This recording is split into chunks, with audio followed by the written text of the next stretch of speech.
ಎಲ್ಲರಿಗೂ ಬೆಳಗಿನ ಶುಭೋದಯ. ಸರ್ವ ದಿಕ್ಕುಗಳಿಂದಲೂ ಉತ್ತಮ ಸಂದೇಶಗಳು ಹರಿದು ಬರಲಿ ಎಂದು ಹೇಳಿರುವ ಪ್ರೇಮ ಕವಿ ಎಂದೇ ಪ್ರಸಿದ್ಧಿ ಪಡೆದ KS ನರಸಿಂಹಸ್ವಾಮಿಯವರ ಸಂದೇಶದಂತೆ ಇಂದು ನಾವು ನೀವು ಒಟ್ಟಿಗೆ ಸೇರಿ ಮಕ್ಕಳ ಸರ್ವತೋಮುಖ ಶ್ರೇಯ ಅಭಿವೃದ್ಧಿಗಾಗಿ ಈ ಸಭೆಗೆ ಪೋಷಕ ಮಿತ್ರರು ಆಗಮಿಸಿರುವುದು ನಮಗೆಲ್ಲರಿಗೂ ಸಂತೋಷದ ವಿಷಯ ಎಂದು ನಮ್ಮ ಭಾವನೆ. ಮೊದಲಿಗೆ ಯಾವುದೇ ಒಂದು ಕಾರ್ಯಕ್ರಮವನ್ನು ಪ್ರಾರಂಭ ಮಾಡುವುದಕ್ಕಿಂತ ಮುಂಚೆ ನಾವು ದೇವರನ್ನ ಪ್ರಾರ್ಥಿಸಿಕೊಳ್ಳುವುದರ ಮೂಲಕ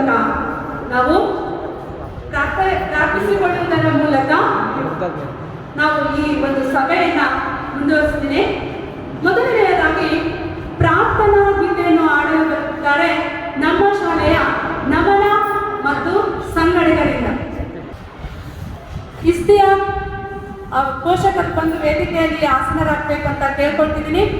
ಜೊತೆಗೆ ನಮ್ಮ ಶಾಲೆಯ ಮುಖ್ಯ ಶಿಕ್ಷಕರನ್ನು ಸಹ ನಾನು ವೇದಿಕೆಗೆ ಸ್ವಾಗತಿಸುತ್ತಿದ್ದೇನೆ.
ದೇವರನ್ನು ಪ್ರಾರ್ಥಿಸಿದಂತಹ ಮಕ್ಕಳಿಗೆ ಧನ್ಯವಾದಗಳು. ಈಗ ಪೋಷಕರನ್ನ ಸ್ವಾಗತಿಸಲು ಬರುತ್ತಿದ್ದಾರೆ ನಮ್ಮ ಕನ್ನಡ ಶಿಕ್ಷಕರಾದಂತಹ ಮಂಜುನಾಥ್ ಸರ್. ಎಲ್ಲರಿಗೂ ಬೆಳಗಿನ ಶುಭೋದಯಗಳು. ಇಂದಿನ ಈ ಪೋಷಕರ ಸಭೆ ಕಾರ್ಯಕ್ರಮಕ್ಕೆ ನಮ್ಮ ಅಸಂಪ್ಷನ್ ಆಂಗ್ಲ ಮಾಧ್ಯಮ ಪ್ರೌಢಶಾಲೆಯ ಮುಖ್ಯೋಪಾಧ್ಯಾಯರಾದಂತಹ ನೆಲ್ಸನ್ ಫಾದರ್ ಅವರು ನಮ್ಮ ಕಾರ್ಯಕ್ರಮಕ್ಕೆ ಆಗಮಿಸಿದ್ದಾರೆ. ನಿಮ್ಮೆಲ್ಲರ ಪರವಾಗಿ ಅವರನ್ನು ತುಂಬ ಹೃದಯದಿಂದ ಸ್ವಾಗತವನ್ನು ಕೊಡ್ತಾ ಇದ್ದೀನಿ. ಹಾಗೂ ನಮ್ಮ ಶಾಲೆಯ ಶಿಕ್ಷಕರಾದಂತಹ ನನ್ನ ಸಹೋದರಿ ಮಿತ್ರರು ಸಹ ನಮ್ಮ ವೇದಿಕೆ ಮೇಲೆ ಆಸೀನರಾಗಿದ್ದಾರೆ. ಅವರೆಲ್ಲರಿಗೂ ಕೂಡ ನಿಮ್ಮೆಲ್ಲರ ಪರವಾಗಿ ಆತ್ಮೀಯವಾಗಿ ಸ್ವಾಗತವನ್ನು ಕೊಡ್ತಾ ಇದ್ದೇನೆ. ಹಾಗೂ ಮಕ್ಕಳ ಪ್ರಗತಿಯ ಬಗ್ಗೆ ತಿಳಿದುಕೊಳ್ಳೋದಕ್ಕೋಸ್ಕರ ನೀವೆಲ್ಲರೂ ಕೂಡ ಆಗಮಿಸಿದ್ದೀರಾ. ನಮ್ಮ ಪೋಷಕ ಬಂಧುಗಳೆಲ್ಲರಿಗೂ ಕೂಡ ನಮ್ಮ ಶಾಲೆಯ ಪರವಾಗಿ ತುಂಬ ಹೃದಯದ ಸ್ವಾಗತವನ್ನು ನಿಮಗೆ ಕೊಡ್ತಾ ಇದ್ದೇನೆ. ಹಾಗೂ ಬೋಧಕ ಮತ್ತು ಬೋಧಕೇತರ ವರ್ಗದ ಎಲ್ಲ ಸಿಬ್ಬಂದಿಗಳಿಗೂ ಸ್ವಾಗತವನ್ನು ಕೋರ್ತಾ ನನ್ನ ಈ ಸ್ವಾಗತದ ಭಾಷಣವನ್ನು ಮುಕ್ತಾಯಗೊಳಿಸ್ತೀನಿ. ಜೈ ಹಿಂದ್, ಜೈ ಭಾರತ. ಎಲ್ಲ ಪೋಷಕ ಬಂಧುಗಳನ್ನು ಸ್ವಾಗತಿಸಿದಂತಹ ಮಂಜುನಾಥ್ ಸರ್ ಅವರಿಗೆ ಧನ್ಯವಾದಗಳು. ಈಗ ನಾವು ಇಲ್ಲಿ ಏನಕ್ಕೆ ಸಭೆ ಸೇರಿದ್ವಿ ಅನ್ನೋದು ನಿಮಗೂ ನಮಗೂ ತಿಳಿದಿರುವಂತಹ ವಿಷಯ. ಮಕ್ಕಳನ್ನು SSLC ಎಕ್ಸಾಮ್ ಹತ್ರ ಬರೋದ್ರಿಂದ ಎರಡು ಕೈ ಸೇರಿಸಿದ್ರೆ ಚಪ್ಪಾಳೆ ಅನ್ನುವ ಹಾಗೆ ನಾವು ಯಾವ ರೀತಿಯ ಮಕ್ಕಳನ್ನು ಪ್ರಗತಿ ಪರದತ್ತ ತೆಗೆದುಕೊಂಡು ಹೋಗಬೇಕು ಅಂತ ಈ ಸಭೆಯನ್ನು ಕರೆದಿದ್ದೀವಿ. ಇದ್ರ ಬಗ್ಗೆ ನಮ್ಮ ಪೋಷಕರಾದಂತಹ ಗಿರಿಜಮ್ಮನವರು ತಮ್ಮ ಎರಡು ಅನಿಸಿಕೆಗಳನ್ನು ಹಂಚ್ಕೊಳ್ಬೇಕು ಅಂತ ಕೇಳ್ಕೊಳ್ತಾ ಇದ್ದೀವಿ.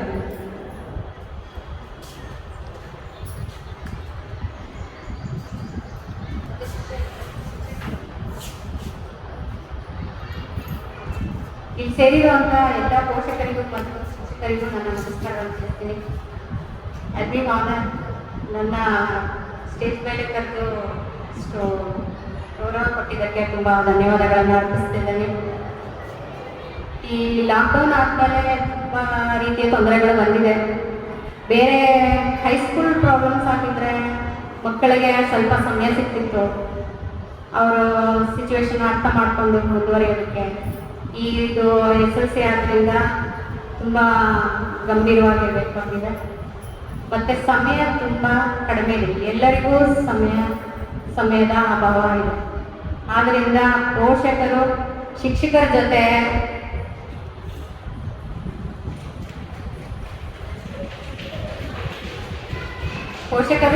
ಜೊತೆ ಹೊಂದಾಣಿಕೆ ಮಾಡಿಕೊಂಡು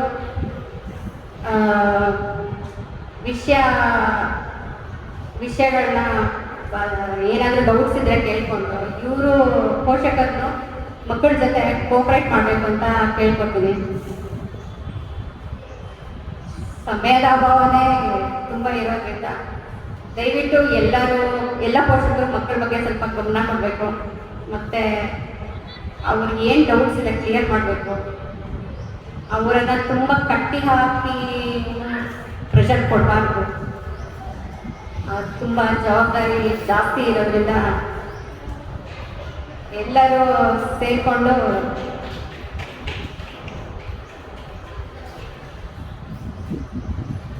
ನಮ್ಮ ಮಕ್ಕಳ ಏಳಿಗೆಗೆ ಶ್ರಮಿಸ್ಬೇಕು ಅಂತ ಕೇಳ್ಕೊತೀನಿ. ಮತ್ತು ಹೊಸದಾಗಿ ಇನ್ನೇನು ಹೇಳೋದಿಲ್ಲ. ಅಜಂಕ್ಷಾನ್ ಶಾಲೆ ಹೆಸರಲ್ಲೇ ಇರೋ ಹಾಗೆ ಇಲ್ಲಿ ಯಾವುದನ್ನು ಏನನ್ನು ಪ್ರೂವ್ ಮಾಡಿ ತೋರಿಸ್ಬೇಕಾಗಿಲ್ಲ. ಎಲ್ಲ ಕಣ್ಮುಂದೆನೇ ಇದೆ, ಎಲ್ಲ ನೋಡಿ ತಿಳ್ಕೊಳ್ಳೋಂಥ ಸತ್ಯ ಇದೆ. ಇಲ್ಲಿ ಯಾವುದನ್ನು ಪಬ್ಲಿಕ್ ಮಾಡೋ ಅವಶ್ಯಕತೆ ಇಲ್ಲ, ಪ್ರೂವ್ ಮಾಡೋ ಅವಶ್ಯಕತೆ ಇಲ್ಲ. ಮಕ್ಕಳು ಎಲ್ಲ ಸೂಕ್ಷ್ಮವಾಗಿ ಟೀಚರ್ಸ್ ಮಕ್ಕಳನ್ನ ಸೂಕ್ಷ್ಮವಾಗಿ ಎಲ್ಲ ಅಬ್ಸರ್ವ್ ಮಾಡ್ತಾ ಇದ್ದಾರೆ. ಎಲ್ಲ ಟೀಚರ್ಸು ಹೇಗೆ ಕೋಆಪರೇಟ್ ಮಾಡಿದಾರೋ ಎಲ್ಲ ಪೋಷಕರು ಹಾಗೆ ಕೋಆಪರೇಟ್ ಮಾಡಬೇಕು ಅಂತ ಕೇಳ್ಕೊತೀನಿ. Thank you very much.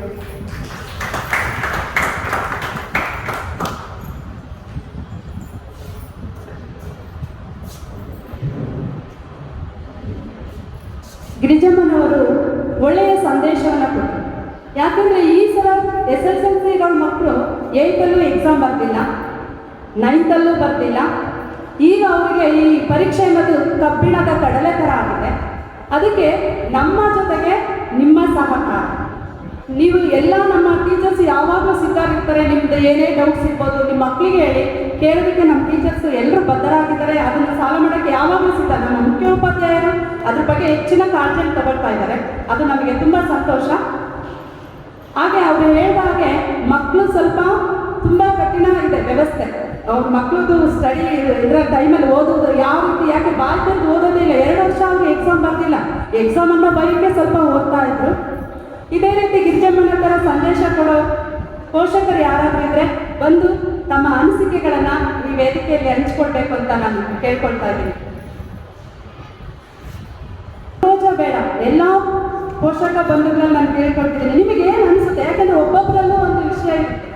ಹನಿಗೂಡಿದ್ರೆ ಹಳ್ಳ ಅನ್ನುವ ಹಾಗೆ ಒಬ್ಬೊಬ್ಬರ ವಿಷಯನೂ ಒಂದು ಮಗುವಿನ ಪ್ರಗತಿಗೆ ತುಂಬ ಅನುಕೂಲ ಆಗುತ್ತೆ. ಎಲ್ಲರೂ ಕೇಳ್ಕೊಳ್ತಿದ್ದೀನಿ. ಬಂದು ನಿಮ್ಮ ಅನಿಸಿಕೆಗಳನ್ನು 2 ವಾಕ್ಯದಲ್ಲಿ, ನೀವು ಹೆಚ್ಚು ಹೇಳ್ಬೇಕಾಗಿಲ್ಲ ಅಂದರೆ ಬಂದು ಹಂಚಿಕೊಳ್ಳಿ ಅಂತ ಕೇಳ್ತೀನಿ.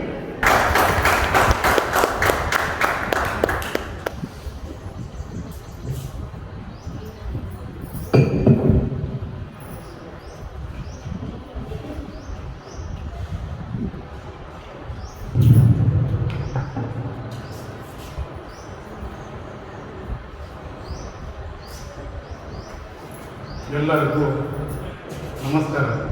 ಹಾಗೂ ವೇದಿಕೆ ಮೇಲೆ ಕೂತಿರ್ತಕ್ಕಂಥ ಶಿಕ್ಷಕರಿಗೂ ಮತ್ತು ಮುಖ್ಯೋಪಾಧ್ಯಾಯರಿಗೂ ವಂದನೆಗಳನ್ನ. ವಿಷಯ ಏನಪ್ಪ ಅಂತಂದರೆ,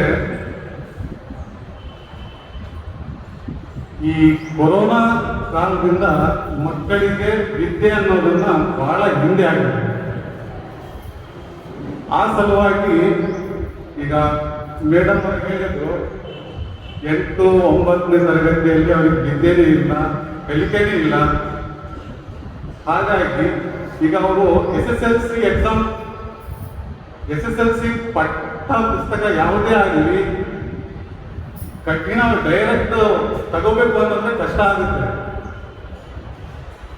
ಹೌದು, ಇದನ್ನು ನಾವು ಒಪ್ಪಲೇಬೇಕು. ಯಾಕಂದ್ರೆ ನಾವು ಪೋಷಕರು ಶಿಕ್ಷಕರ ಮೇಲೆ ಒತ್ತಾಯ ಹಾಕೋದು ಯೋಚನೆ ಮಾಡಿ ಒತ್ತಾಯ ಹಾಕಬೇಕಾಗುತ್ತದೆ. ಯಾಕಪ್ಪ ಅಂತಂದ್ರೆ 2 ವರ್ಷ ಅವರಿಗೆ ಶಿಕ್ಷಣ ಇಲ್ಲ. ಈ ಶಿಕ್ಷಣ ಅನ್ನೋದು ಮಕ್ಕಳಿಗೆ ಒಂಥರ ಮನೆ ಕಟ್ಟಲ್ಲ, ಫೌಂಡೇಶನ್ ಬಿಗಿ ಇದ್ರೆ ಮೇಲ್ಗಡೆ ತನಕ ಎಷ್ಟು ಅಂತಸ್ತನ್ನು ಮನೆ ಕಟ್ಬೋದು ಅಂತ ಹಿರಿಯರು ಹೇಳ್ತಾರಲ್ಲ, ಆ ಥರ ನಾವು ವಿದ್ಯೆಯನ್ನು ಮಕ್ಕಳಿಗೆ ನಾವೇ ಪೋಷಕರಾಗಿ ಮುಖ್ಯವಾಗಿ ತಿಳಿಸ್ಕೊಡ್ಬೇಕು. ವಿಷಯ ಇನ್ನೊಂದೇನಪ್ಪ ಅಂತಂದ್ರೆ, ಮಕ್ಕಳು ಈಗ ಓದುವುದರಲ್ಲಿ ಸ್ವಲ್ಪ ಸ್ಲೋನೇ ಇರೋದು, ಅದನ್ನು ನಾವು ಗಂಭೀರವಾಗಿ ತಗೊಳ್ಳೇಬೇಕು. ಯಾಕಪ್ಪ ಅಂತಂದ್ರೆ 2 ವರ್ಷ ಸರಿಯಾದ ಶಿಕ್ಷಣ ಅವ್ರಿಗೆ ದೊರಕಿಲ್ಲ. ಆ ದೊರಕದೇ ಇರೋ ಕಾರಣಕ್ಕಿಂತ ನಾವು ಶಿಕ್ಷಕರಿಗೂ ನಾವು ಒಂದ್ಸಲ ಹೇಳ್ಬೇಕಾಗುತ್ತದೆ. ಯಾಕಂದ್ರೆ ಅವ್ರಿಗೆ ಸ್ವಲ್ಪ ಒಳ್ಳೆ ರೀತಿಯಲ್ಲಿ ಇನ್ನೊಂದು ಸ್ವಲ್ಪ ಕೋಆಪರೇಟ್ ನೀವು ಹೇಳ್ಕೊಟ್ರೆ ವಾಸಿ ಅಂತ ಹೇಳ್ತಾ ಇದ್ದೀವಿ. ಮತ್ತೇನಪ್ಪ ಅಂತಂದ್ರೆ, ಮಕ್ಕಳಿಗೆ ಈ ಮೊಬೈಲ್, ಮುಖ್ಯವಾಗಿ ಮೊಬೈಲ್ ಅನ್ನ ಕೊಡ್ರಿ. ಯಾಕಂದ್ರೆ ಅವಶ್ಯಕತೆ ಇರೋದು ವಸ್ತುದು. ಆ ಟೈಮಲ್ಲಿ ಯಾವ ಟೈಮಲ್ಲಿ ಯೂಸ್ ಮಾಡಬೇಕು ಆ ಟೈಮಲ್ಲಿ ಯೂಸ್ ಮಾಡಲಿ. ಅವರು ಮುಂದೆ ಬರೀ ಮೊಬೈಲಲ್ಲೇ ನೋಡ್ತಾ ಈ ಶಿಕ್ಷಣ ಅನ್ನೋದನ್ನ ಮರ್ತಿರ್ತಾರೆ, ವಿದ್ಯೆ ಅನ್ನೋದನ್ನ ಮರ್ತಿರ್ತಾರೆ. ಅಕ್ಷರ ಯಾವುದು ಅಕ್ಷರ ಈಗ 2 ವರ್ಷ ಮೊದಲೇ ಇಲ್ಲ ಅಂತದ್ರಲ್ಲಿ ಬರೀ ಮೊಬೈಲ್ ಅಲ್ಲೇ ನೋಡ್ಕೊಂತ ಅವರು ಕಾಲ ಕಳೀತಿದ್ದಾರೆ. ಇದನ್ನ ನಾವು ಸ್ವಲ್ಪ ಅವಾಯ್ಡ್ ಮಾಡಲೇಬೇಕಾಗುತ್ತೆ. ನಾವು ಎಲ್ಲ ಪೋಷಕರಲ್ಲೂ ಕೇಳ್ತಾ ಇದ್ದೀನಿ, ಅದರಲ್ಲಿ ನಾನು ಇನ್ವಾಲ್ವ್ ಆಗಿದ್ದೀನಿ. ನಾನು ಸಹ ಹೇಳ್ಬೇಕಾಗುತ್ತದೆ. ಯಾಕಂದ್ರೆ ನನ್ನ ಮಗ SSLC ಓದ್ತಾ ಇದ್ದಾನೆ, ಹಾಗಾಗಿ ನಾನು ಹೇಳ್ಬೇಕಾಗುತ್ತದೆ. ಏನಪ್ಪಾ ಅಂದ್ರೆ, ಸ್ವಲ್ಪ ಟೀಚರ್ಸ್ ಮಕ್ಕಳಿಗೆ ಈ ಶಿಕ್ಷಣ ವಿದ್ಯಾಭ್ಯಾಸ ಸ್ವಲ್ಪ ಹಿಂದಿರೋದ್ರಿಂದ ಸ್ವಲ್ಪ ಅವ್ರನ್ನ ಒಳ್ಳೆ ಕೋಚಿಂಗ್ ಕೊಟ್ಟು ಸ್ವಲ್ಪ ತಿಳುವಳಿಕೆಯನ್ನ ಹೇಳ್ಬೇಕಾಗುತ್ತೆ ಅಂತ ನಾನು ಕೇಳ್ಕೊಳ್ತೇನೆ. ಒಂದು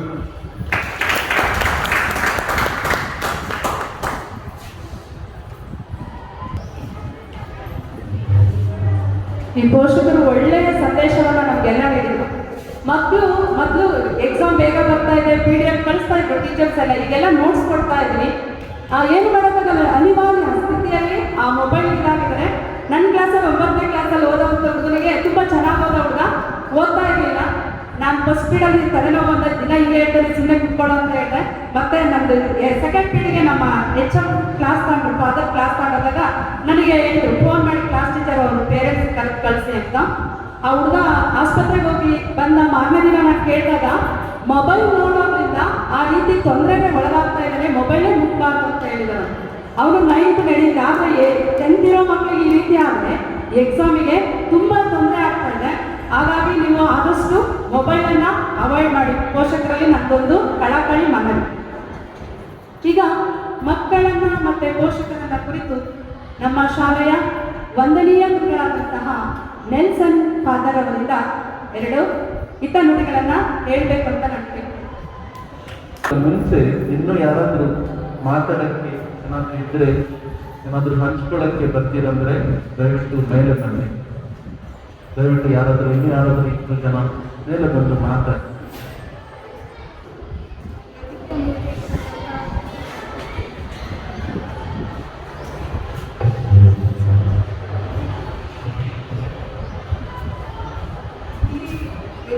ವೇದಿಕೆ ಮೇಲೆ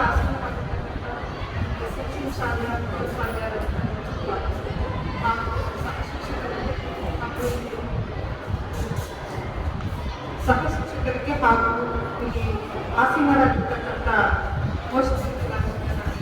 ನಮಸ್ಕಾರಗಳನ್ನು ತಿಳಿಸ್ತಾ ಇದ್ದೀನಿ. ಹಾಗೂ ಈ ಒಂದು SSLC ಏನು 10th ಸ್ಟ್ಯಾಂಡರ್ಡ್ ಪೋಷಕರಿದ್ದಾರೆ ಅವರೆಲ್ಲರೂ ನಾನು 2nd ಸ್ಟ್ಯಾಂಡರ್ಡಿಂದ 10th ವರೆಗೂ ನಾನು ನೋಡ್ಕೊಂಡು ಬಂದಿದ್ದೀನಿ. ಈ ಥರ ಒಂದು ಪೋಷಕರ ಸಭೆ ಇದು ಕಟ್ಟಿಲ್ಲ, ಇದೇ ಫಸ್ಟ್ ಟೈಮ್ ನಾನು ನೋಡ್ತಾ ಇದ್ದಾರೆ. ಅಂದರೆ ಏನು ಟೆಸ್ಟ್ ಪೇಪರ್ಸ್ ಏನಿತ್ತು ಒಂದು ಸಟರ್ಡೆ ಬಂದು ಜಸ್ಟ್ ಆನ್ಸರ್ಸ್ ಎಲ್ಲ ತೋರಿಸೋದು, ಏನಾದರೂ ಪ್ರಾಬ್ಲಮ್ಸ್ ಇದ್ದರೆ ಅದೇ ದೋಸ್ತು ನಾವು ಇನ್ನೊಂದು ಸರ್ಗಳು ಕ್ಲಿಯರ್ ಮಾಡ್ಕೊಂಡು ಹಾಗೆ ಹೋಗ್ತಾ ಇದ್ವಿ. ಹಾಗೆ ಇಲ್ಲೊಂದು ಮುಖ್ಯವಾಗಿ ಚರ್ಚೆ ಆಗಬೇಕು ಅನ್ನೋ ಕಾರಣಕ್ಕೋಸ್ಕರ ಅವರು ಎಲ್ಲ ಒಂದು ಪೇರೆಂಟ್ಸ್ಗಳನ್ನ ಇಲ್ಲಿ ಕರೆದಿರೋದು ನಮ್ಗೆ ತುಂಬ ಖುಷಿಯಾಗಿದೆ. ಮತ್ತು ಏನಪ್ಪ ಅಂತಂದರೆ, ಈಗ ಲಾಕ್ಡೌನ್ ಬಂದಿರೋ ಕಾರಣ ಎಕ್ಸಾಮ್ನ ಮಕ್ಕಳು ಬರೆದಿದ್ದಾರೆ, 2nd ಸ್ಟ್ಯಾಂಡರ್ಡ್ ಬರೆದಿಲ್ಲ. ಹಾಗೂ 9th ಸ್ಟ್ಯಾಂಡರ್ಡಲ್ಲೂ ಕೂಡ ಇವರು ಒಂದು ಎಕ್ಸಾಮ್ ಕೂಡ ಬರೆದಿಲ್ಲ, ಒಂದು ಟೆಸ್ಟ್ ಕೂಡ ಇಲ್ಲ. 10th ಮಕ್ಕಳು ಸ್ವಲ್ಪ ಸ್ಟ್ರಿಕ್ಟ್ ತಗೊಂಡು ಇವ್ರೇನಂದರೆ ಟೆಸ್ಟ್ ಎಲ್ಲ ಅಟೆಂಡ್ ಸರಿಯಾಗಿ ಆಗ್ತಾ ಇದ್ದಾರೆ. ಮುಖ್ಯವಾಗಿ ಏನಪ್ಪ ಅಂದರೆ 8th ಸ್ಟ್ಯಾಂಡರ್ಡಿಂದ 10th ಸ್ಟ್ಯಾಂಡರ್ಡ್ವರೆಗೂ ಕೂಡ ಮೊಬೈಲ್ಗೆ ಅಡಿಕ್ಷನ್ ಆಗಬೇಕು ಕೂಡ ಆಗಬೇಕಾದ ಪರಿಸ್ಥಿತಿ ಮಕ್ಕಳಿಗೂ ಇದೆ ಮತ್ತು ಸರ್ಮಗೂ ಇದೆ. ಯಾಕಪ್ಪ ಅಂತಂದರೆ ಸ್ಕೂಲಲ್ಲಿ ಪಾಠ ಮಾಡಿರ್ತಾರೆ, ನೋಟ್ಸ್ ಬರ್ಸ್ಲಿಕ್ಕೆ ಆಗುತ್ತೆ ಇಲ್ಲ, ಟೈಮ್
ಬರೀಲಿಕ್ಕೆ ಕಣ್ಣು ತುಂಬ ನೋವುತ್ತೆ ಅಮ್ಮ, ನಾನು ಬರೆಯಲ್ಲ, ಯಾರು ನೋಟ್ಸ್ ಬರ್ತಿದ್ರೆ ನಾನು ಅದನ್ನು ತಗೊಂಡು ಕಾಪಿ ಮಾಡ್ತೀನಿ, ಹಂಗಾಗಿ ನಾನು ನೋಟ್ಸ್ ಬರೀಲಿಕ್ಕೆ ಡಿಲೇ ಆಗುತ್ತೆ ಅಂತ ಅವರೇ ಹೇಳ್ತಾರೆ.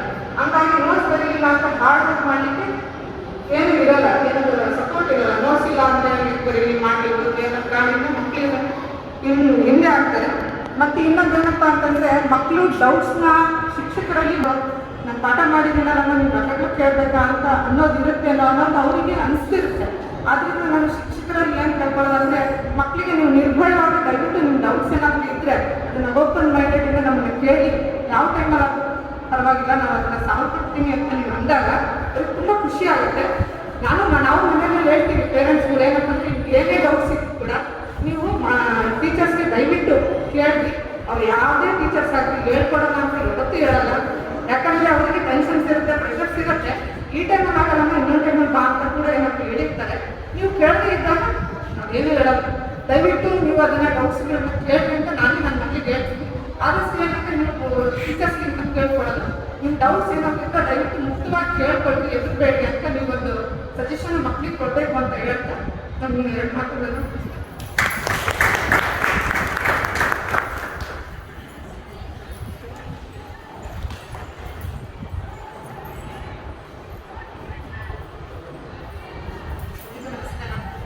ಮೊದಲು ನನಗೆ ಸ್ಟೇಜ್ ಮೇಲೆ ಕರೀತಾರೆ ಅಂತ ಇನ್ಫಾರ್ಮೇಷನ್ ಗೊತ್ತಿರಲಿಲ್ಲ, ಹಾಗಾಗಿ ಇಲ್ಲಿಗೆ ಮಾತಾಡೋಕ್ಕಾಗಲಿಲ್ಲ. ಕೆಲವು ಪೋಷಕರು ಅಂದ್ಕೊಂಡಿರ್ತಾರೆ ನಾವು ಫೀಸ್ ಕಟ್ಟಿದ್ದೀವಿ ಓದ್ತಾರೆ ಬಿಡು ಅಂತ ಹೇಳ್ಬಿಟ್ಟು ನೆಗ್ಲೆಕ್ಟ್ ಮಾಡ್ತಾರೆ. ಮನೆಯಲ್ಲೂ ಈ 10th ಸಮಯದ ಅಭಾವ ಇರೋದ್ರಿಂದ ಎಲ್ಲ ಈ ಲಾಕ್ಡೌನ್ ಆದಮೇಲೆ ಎಲ್ಲ ಕಡೆಯಿಂದಲೂ ಪ್ರೆಷರ್ ಇದೆ. ವರ್ಕಿಂಗ್ ಫೀಲ್ಡು, ಟೀಚರ್ಸು, ಮಕ್ಕಳು ಎಲ್ಲ ಫೀಲ್ಡಲ್ಲೂ ಎಲ್ಲರಿಗೂ ಎಲ್ಲ ಥರ ಪ್ರೆಷರ್ಸ್ ಜಾಸ್ತಿ ಇರೋದ್ರಿಂದ ಇದು 10th ಆಗಿದ್ದರಿಂದ ಮಕ್ಕಳ ಕಡೆ ಜಾಸ್ತಿ ಗಮನ ಕೊಟ್ಟು ಸ್ವಲ್ಪ ಮಕ್ಕಳಿಗೆ ಏನಿದೆ, ಅವ್ರಿಗೆ ಏನು ಫೆಸಿಲಿಟಿ ಇದೆ, ಅದಿದ್ದರೆ ಏನು ಉಪಯೋಗ ಆಗುತ್ತೆ, ಅದಿಲ್ಲ ಅಂದರೆ ಅವ್ರು ಏನು ಕಳ್ಕೊತಾರೆ. 10th ಅವರು ಚೆನ್ನಾಗಿ ಮಾರ್ಕ್ಸ್ ತೊಗೊಂಡ್ರೆ, ಚೆನ್ನಾಗಿ ಓದಿದ್ರೆ, ಎಲ್ಲ ಅರ್ಥ ಮಾಡ್ಕೊಂಡ್ರೆ ಅವರು ಏನು ಗೇನ್ ಮಾಡ್ತಾರೆ, ಅವ್ರು ಏನನ್ನ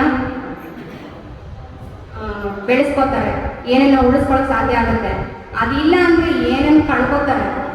ಅದನ್ನು ದಯವಿಟ್ಟು ಪೋಷಕರು ಮಕ್ಕಳಿಗೆ ಅರ್ಥ ಮಾಡಿಸ್ಬೇಕು. ಕೆಲವೊಂದು ವಿಷಯಗಳನ್ನು ಎಲ್ಲರೂ ಮಾತಾಡೋಕ್ಕಾಗಲ್ಲ, ಪೋಷಕರು ಮಕ್ಕಳ ಹತ್ರ ಮಾತ್ರ ಮಾತಾಡೋವಂಥ ವಿಷಯಗಳಿರುತ್ತೆ.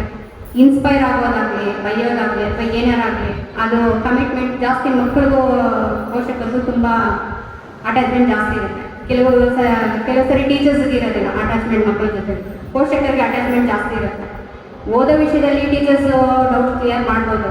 ಬೇರೆ ಎಲ್ಲ ಕೆಲವು ವಿಷಯಗಳಲ್ಲಿ ಮಕ್ಕಳಿಗೆ ನಾವು ಕೋಆಪರೇಟ್ ಮಾಡಬೇಕು.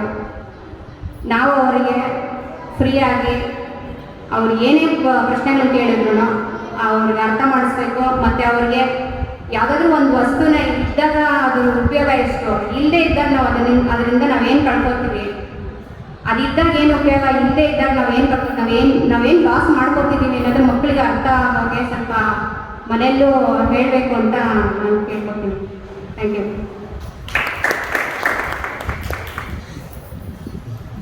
ಶ್ವೇತಾ ಪೋಷಕರು ತುಂಬ ಚೆನ್ನಾಗಿ ಹೇಳಿದರು.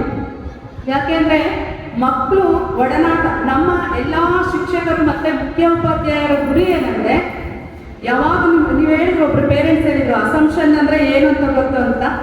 ನಾನು ಇಲ್ಲಿ 24 ವರ್ಷದಿಂದ ಮಾಡ್ತಿದ್ದೀನಿ. ಅವತ್ತಿಂದನೂ ನಮ್ಮ ಶಾಲೆ ಏನು ಅಂತ ಇಲ್ಲಿ ಓದಿರೋ ಮಕ್ಕಳು, ಹಳೆ ಮಕ್ಕಳು ಪೇರೆಂಟ್ಸ್ ಕೆಲವರು ಬಂದಿದ್ದಾರೆ, ಅವ್ರಿಗೆಲ್ಲ ಗೊತ್ತಿದೆ. ನಾವೆಲ್ಲೂ ಪಬ್ಲಿಕ್ಕಾಗಿ ಇದು ಮಾಡ್ತಾ ಇಲ್ಲ. ಆದರೆ ಈಗ ನಾವೆಲ್ಲ ಟೀಚರ್ಸು ಸೇರಿಕೊಂಡಾಗ HM ಜೊತೆಗೆ ಹೇಳ್ತಿದ್ದೀವಿ, ಎಲ್ಲ ಮಕ್ಕಳಿಗೆ ಏನು ಡೌಟ್ಸ್ ಇರುತ್ತೆ ಅದನ್ನು ಕೇಳಕ್ಕೆ ಸಂಕೋಚ ಪಡ್ತಾರೆ ಕೆಲವು ಮಕ್ಕಳು. ಅವ್ರಿಗೆ ನಾವು ಹೇಳ್ತಾ ಇದ್ದೀವಿ, ಪರೀಕ್ಷೆಗಳ ಆನ್ಸರ್ ಪೇಪರನ್ನು ಅದಕ್ಕೆ ಕೊಡ್ತಿದ್ದೀವಿ, ಅವ್ರಿಗೆ ಕೊಟ್ಟು ಎಲ್ಲಿ ಡೌಟ್ಸ್ ಇದೆ, ನೀವೇನು ಮಿಸ್ಟೇಕ್ ಮಾಡಿದ್ದೀರಾ ಅಂತ ಹೇಳ್ತೀವಿ. ಯಾಕೆಂದರೆ ಇಲ್ಲಿ ನಾವು ಕರೆಕ್ಷನ್ ಮಾಡ್ತೀವಿ, ಬೋರ್ಡ್ಗೆ ಹೋದಾಗ ಯಾವ ಡಿಸ್ಟ್ರಿಕ್ಕಿಗೆ ಹೋಗಿರುತ್ತೋ ನಮಗೂ ಗೊತ್ತಿರಲ್ಲ. ಅಲ್ಲಿ ಆ ಥರ ಮಿಸ್ಟೇಕ್ ಆಗಬಾರ್ದಂತ ಸ್ಮಾಲ್ ಮಿಸ್ಟೇಕ್ ಇದ್ರೂ ಎಲ್ಲ ಟೀಚರ್ಸು ಅದನ್ನು ಎತ್ತಿ ಆ ಮಗು ಇನ್ನೂ ಮುಂದೆ ಇನ್ನೂ ಒಳ್ಳೆ ಅಂಕಗಳು ತಗೊಳ್ಬೇಕು, ಇಡೀ ಕ್ಲಾಸ್ಗೆ ಟಾಪ್ ಬರಬೇಕು ಅಂತ ಎಲ್ಲ ಮಕ್ಕಳನ್ನ ಒಂದು ಒಳ್ಳೆ ದೃಷ್ಟಿಯಿಂದ ನಾವು ನೋಡ್ತಾ ಇದ್ದೀವಿ. ಎಲ್ಲ ಟೀಚರ್ಸ್ ನಮ್ಮ HM ಸೇರಿ ಹಾಗೆ ಮಕ್ಕಳಿಗೂ ನಾವು ಹೇಳ್ತಾ ಇದ್ದೀವಿ, ನಿಮಗೆ ಯಾವ ಸಬ್ಜೆಕ್ಟಲ್ಲಿ ಏನು ಡೌಟ್ಸ್ ಇರುತ್ತೆ ಅದನ್ನು ಪ್ರಶ್ನೆಗಳನ್ನು ಮಾಡ್ಕೊಂಡು ಬಂದು ಆಯಾ ಸಬ್ಜೆಕ್ಟ್ ಟೀಚರ್ಸನ್ನು ಕೇಳಿ ಅಂತ ನಾವು ಹೇಳ್ತಾ ಇದ್ದೀವಿ. ನೀವು ಪೋಷಕರು ಸ್ವಲ್ಪ ಅವರು ಶ್ವೇತಾ ಅವರು ಹೇಳ್ದ ಹಾಗೆ ಹೇಳಿ ಮಕ್ಕಳಿಗೆ, ನಿಮಗೆ ಏನು ಡೌಟ್ಸ್ ಇರುತ್ತೆ ಅದನ್ನು. ಯಾಕೆಂದರೆ ಮಕ್ಕಳು ಭಯ ಪಟ್ಕೊಳ್ಳೋದು ಸಹಜ, ಮಕ್ಕಳಲ್ವಾ. ಹಾಗಾಗಿ ನಮಗೆ ಒಳ್ಳೆ ಸಂದೇಶವನ್ನ ಕೊಟ್ಟರು. ಅದನ್ನ ನಾವು ಸ್ವಾಗತಿಸ್ತಾ ಇದ್ದೀವಿ. ಅದೇ ರೀತಿ ಇನ್ನೂ ಹೆಚ್ಚೆಚ್ಚಾಗಿ ನಾವು ಎಲ್ಲ ಶಿಕ್ಷಕರು ತರಗತಿಯಲ್ಲಿ ಮಕ್ಕಳನ್ನ ಕೇಳ್ತೀವಿ, ನಿಮಗೆ ಯಾವುದು ಸ್ವಲ್ಪ ಕಷ್ಟ ಅನ್ನುತ್ತೆ ಅದ್ರ ಬಗ್ಗೆ ನಾವು ಹೆಚ್ಚಾಗಿ ನಾವು ಅದನ್ನು ವಿವರಿಸೋದಕ್ಕೆ ಎಲ್ಲ ಟೀಚರ್ಸ್ ನಾವು ಪ್ರಯತ್ನ ಪಡ್ತೇವೆ. ಇನ್ನು ಯಾರಾದ್ರೂ ಟೀಚರ್ಸ್ ಪೋಷಕ ಮಿತ್ರರು ಬಂದು ಮಾತಾಡ್ಬೋದು. ಯಾಕೆಂದ್ರೆ ನೋಡಿ, ಒಬ್ಬೊಬ್ಬರಿಂದ ಒಂದು ಒಳ್ಳೆಯ ವಿಷಯಗಳು ಹೊರಗೆ ಬರ್ತಾ ಇದೆ. ಇನ್ನು ಯಾರಾದ್ರೂ ಪೋಷಕರಿದ್ರೆ ನಿಮ್ಮ ಅನಿಸಿಕೆನ ಹಂಚ್ಕೊಳ್ಳಿ, ವಿಷಯಗಳನ್ನ ತಿಳಿಸಿ, ನಾವು ಅದನ್ನು ಅಳವಡಿಸ್ಕೊಳ್ತೀವಿ ಅಂತ ನಾನು ಕೇಳ್ಕೊಳ್ತಾ ಇದ್ದೀನಿ. ಎಲ್ಲರಿಗೂ ವಂದಿಸುತ್ತಾ ಗುರುಗಳಿಗೆ ನಮಸ್ಕರಿಸ್ತಾ ಪೋಷಕರಿಗೂ ಸಹ ನಮಸ್ಕಾರಗಳು. ಈ ಶಾಲೆಯಲ್ಲಿ ಉತ್ತಮವಾದಂತಹ ಶಿಕ್ಷಣ ವ್ಯವಸ್ಥೆ ನಾನು 20 ವರ್ಷದಿಂದ ನೋಡ್ತಾ ಇದ್ದೀನಿ. ಭಾಳ ಚೆನ್ನಾಗಿದೆ ತರಗತಿಗಳು ನಡ್ಕೊಂಡು ಬರ್ತಾ ಇದೆ. ಆನಂತರ ಟೀಚರ್ಸ್ಗಳು ಸಹ ಉತ್ತಮವಾದಂತಹ ಒಂದು ತರಬೇತಿಯನ್ನು ಮಕ್ಕಳಲ್ಲಿ ಕೊಡ್ತಾ ಇದ್ದಾರೆ. ಇದು ನಾವು ಸಿರಾ ಆಗಿರ್ಬೋದು, ಹಿರಿಯೂರಾಗಿರ್ಬೋದು ನೋಡಿದರೆ ಪ್ರಥಮವಾಗಿ ಇಲ್ಲಿ ಹಿರಿಯೂರಲ್ಲಿ 2 ಸ್ಕೂಲ್ ಇದೆ. ಅಜಂಪ್ಷನ್ ಸ್ಕೂಲು, ಸೆಂಟರ್ ಸ್ಕೂಲ್ ಅಂತ ಕಾನ್ವೆಂಟನ್ನು ಕ್ರಿಯೇಟ್ ಮಾಡಿದಂತಹ ಒಂದು ಉತ್ತಮವಾದಂತಹ ಸಂಸ್ಥೆ ಸ್ಕೂಲ್ ಅಂತ ಹೇಳ್ತಾರೆ. ಕಾರಣ ನಾವು ಬೇಸಿಕಲಿನ ಇಂಗ್ಲೀಷ್ನಿಂದ ತತ್ತರಿಸ್ಕೊಂಬಂದಂಥವ್ರು. ಯಾಕೆಂದರೆ ಕಲೀಲಿಕ್ಕೆ ಕಾನೂನು ಹೋಗೋಕ್ಕೆ ಆಗದಂಥ ಸ್ಥಿತಿಯಲ್ಲಿ ವಿದ್ಯಾಭ್ಯಾಸವನ್ನು ಮಾಡ್ಕೊಂಡ್ಬಂದ್ವಿ. ಇಲ್ಲಿ ಏನಾಗಿದೆ ಅಂದರೆ ಇಂಗ್ಲೀಷ್ ಮೀಡಿಯಂ ಇದೆ, ಕನ್ನಡ ಮೀಡಿಯಂ ಇದೆ. ಯಾರ್ಯಾರು ಯಾವ ಕ್ಲಾಸನ್ನು ಬೇಕಾದ್ರೂ ತಗೊಂಡು ಅವರು ಉನ್ನತವಾದಂತಹ ಒಂದು ವ್ಯವಸ್ಥೆಯಲ್ಲಿ ಮುಂದಕ್ಕೆ ಬರಲಿಕ್ಕೆ ಅನುಕೂಲ ಆಗ್ತಾ ಇರುತ್ತೆ. ಅದೇ ರೀತಿ ಇಲ್ಲಿ ಕಡಿಮೆ ದರದಲ್ಲಿ ಫೀಸಿನ ವ್ಯವಸ್ಥೆ ಇದೆ, ಉತ್ತಮವಾದಂತಹ ಶಿಸ್ತು ಇದೆ. ಆಮೇಲೆ ನಗರದ ಒಳಭಾಗದಲ್ಲಿ ಇದೆ. ಮೊನ್ನೆ ನಾನು ಫೀಸ್ ಕಟ್ಟಕ್ಕೆ ಬಂದಾಗ ನನಗೆ ಒಂದು ಬೇಜಾರಾಯಿತು. ಯಾಕೆಂತಂದರೆ ನಾನು ಸಹ ಒಂದು 15 ವರ್ಷ ಲೆಕ್ಚರರ್ ಆಗಿ 300 ರೂಪಾಯಿ ಸ್ಯಾಲರಿ ಕೆಲಸ ಮಾಡ್ಕೊಂಡಿದ್ದರು. ಸರ್ ಫೀಸ್ ಕಟ್ಟಿಲ್ಲ, ಸಂಬಳ ಕೊಡಕ್ಕೆ ಲೆಕ್ಚರರ್ ಸಂಬಳ ಇಲ್ಲ ಅಂತ ಒಂದು ಸ್ಥಿತಿಯಲ್ಲಿ ನಾನು ಬಂದಂಥವ್ರು. ಮೊನ್ನೆ ಶಾಪಲ್ ಹೋದಾಗ ಸರ್ ಫೀಸೇ ಯಾರು ಕಟ್ಟಿಲ್ಲ ಸರ್, ಏನಾದರೂ ಮಾಡ್ತೀನಿ. ಆ ತಕ್ಷಣನೇ ಕಟ್ಟಿನಿ. ಯಾಕೆಂತಂದರೆ ಈ ಯಾವುದೇ ಒಂದು ಇನ್ಸ್ಟಿಟ್ಯೂಷನ್ ನಡಿಬೇಕಂದ್ರೆ ಅಲ್ಲಿನ ಒಂದು ವಿದ್ಯಾರ್ಥಿಗಳು, ಪೋಷಕರು, ಆ ಸೊಸೈಟಿ ಅಕ್ಕಪಕ್ಕ ಇರೋಂಥ ಜನ ಸಹಕರಿಸಿದ ಮಾತ್ರ ಒಂದು ಇನ್ಸ್ಟಿಟ್ಯೂಷನ್ ಬೆಳಿಲಿಕ್ಕೆ ಸಾಧ್ಯ ಆಗ್ತದೆ.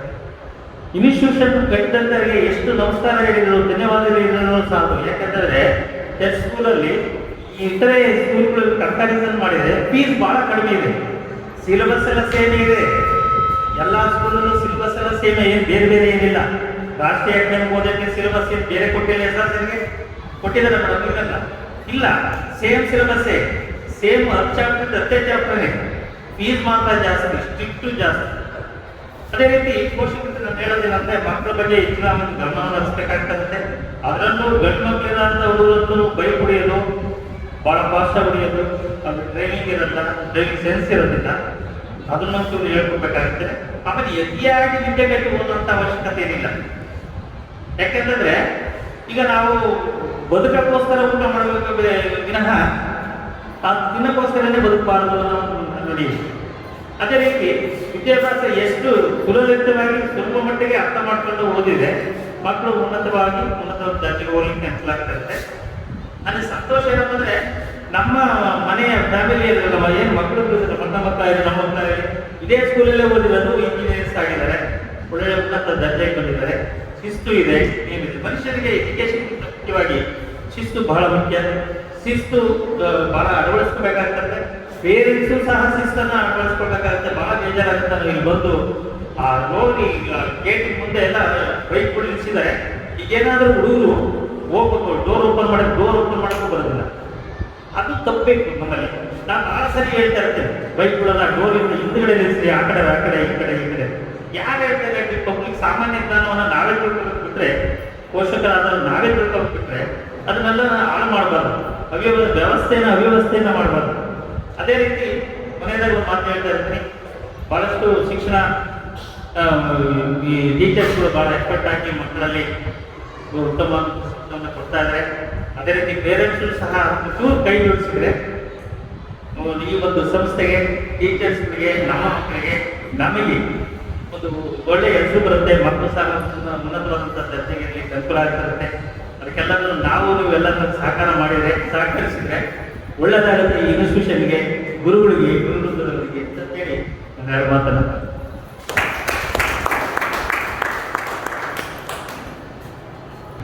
ಒಳ್ಳೆಯ ಸಂದೇಶ. ಯಾಕೆಂದ್ರೆ ಅವ್ರ ಮಕ್ಕಳು ಈಗ 20 ವರ್ಷದಿಂದ ಅವ್ರ ಶಾಲೆ ನೋಡೋದ್ರಿಂದ ಗೊತ್ತಾಯ್ತು, ನೀವು ನಾವು ಒಂದು ಮನೆಯವರಿದ್ದಂಗೆ, ನಿಮ್ಮ ಮಕ್ಕಳು ನಮ್ಮ ಮಕ್ಕಳು ನಾವೆಲ್ಲ ಒಂದು ಫ್ಯಾಮಿಲಿ. ನಾವು ಹೇಳ್ಕೊಳ್ಳೇಬೇಕು. ಕರೋನಾ ಟೈಮಲ್ಲಿ ನಮ್ಮ ಟೀಚರ್ಸು ತಿಂಗಳಿಗೆ 2,000 ರೂಪಾಯಿ ಬಿಟ್ಟಿದ್ದಾರೆ. ಅವಾಗೂ ನಾವು ಆನ್ಲೈನ್ ಕ್ಲಾಸ್ ಮಾಡಿದ್ವಿ, ಫೀಸ್ ಕಟ್ಟಿಲ್ಲ ಮಕ್ಕಳು ಅಂತ. ಯಾವ ಟೀಚರ್ಸು ನಾವು ಪಾಠ ಮಾಡ್ಕೊಂಡಿಲ್ಲ. ನಮ್ಮ ಫಾದರ್ ಎಲ್ಲರಿಗೂ ಎರಡೆರಡು ರೂಮಲ್ಲಿ ಅರೇಂಜ್ ಮಾಡಿಬಿಟ್ಟು ಸ್ಟ್ಯಾಂಡ್ ಕೊಟ್ಟು ಆನ್ಲೈನ್ ಕ್ಲಾಸ್ ಮಾಡಿದ್ದೀವಿ. ಹೇಳಿದಾಗೆ ನೋಡಿ, ರಾಷ್ಟ್ರೀಯ ಅಕಾಡೆಮಿಯಲ್ಲಿ 35,000 LKG ತಗೊಳ್ತಾರೆ. ಇಲ್ಲಿ SLC ಹೋದ ಮಕ್ಕಳಿಗೆ 17,000 ಕೊಡೋದಕ್ಕೆ. ಅಂದರೆ ಇಲ್ಲಿ ಒಂದು ಅನುಕಂಪ ಇದೆ. ಏನಾದರೂ ನಿಮ್ಮ ಅಷ್ಟು ತೊಂದರೆ ಇದ್ರೆ ಆ ತೊಂದರೆಗಳನ್ನ ಕೇಳಿ ನಮ್ಮ ಗುರುಗಳು ಟೈಮ್ ಕೊಡ್ತಾರೆ. ನೀವು ತಿಳ್ಕೊಳ್ಳಿ, ಅವರು ಪೋಷಕರು ಹೇಳ್ದಂಗೆ ತಿಪ್ಪೇಸ್ವಾಮಿ ಅಣ್ಣ ಹೇಳ್ದಾಗೆ ಅಲ್ಲಿ ಅಷ್ಟು ಕೊಟ್ಟು ಸ್ಟ್ಯಾಂಡರ್ಡ್ ಅಂತ. ಅದಕ್ಕೆ ನಾವು ಹೇಳ್ತಾ ಇದ್ವಿ, ನಾವು ಜನಕ್ಕೆ ಉಪಯೋಗ ಆಗಲಿ ಅಂತ ನಮ್ಮ ಸಂಸ್ಥೆ ಕಡಿಮೆ ಫೀಸ್ ಮಾಡಿರೋದೇ ಕ್ವಾಲಿಟಿ ಇಲ್ಲ ಅಂತ ಅರ್ಥನಾ? ಆದರೂ ಟಾಪ್ ಬರ್ತಾರೆ.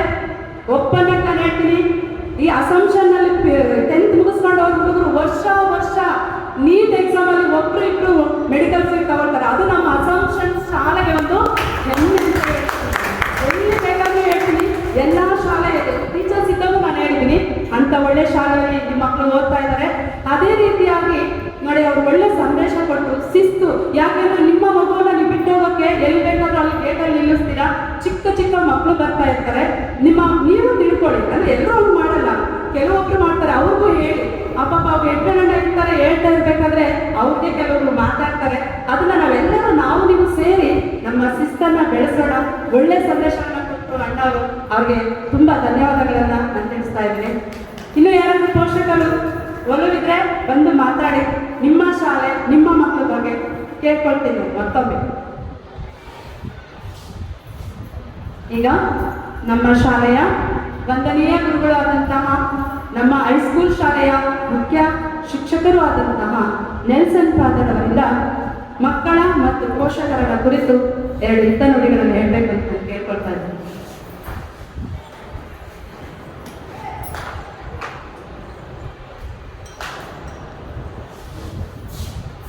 ವೇದಿಕೆ ಮೇಲಿರುವ ಎಲ್ಲ ಗಣ್ಯ ವ್ಯಕ್ತಿಗಳೇ, ಪ್ರೀತಿಯ ಅಸಂಪ್ಷನ್ ಶಾಲೆಯ ತಂದೆಯಂದಿರೇ, ಅಸಂಪ್ಷನ್ ಶಾಲೆಯ ತಾಯಂದಿರೇ, ಅಕ್ಕಂದಿರೇ, ಅಣ್ಣಂದಿರೇ,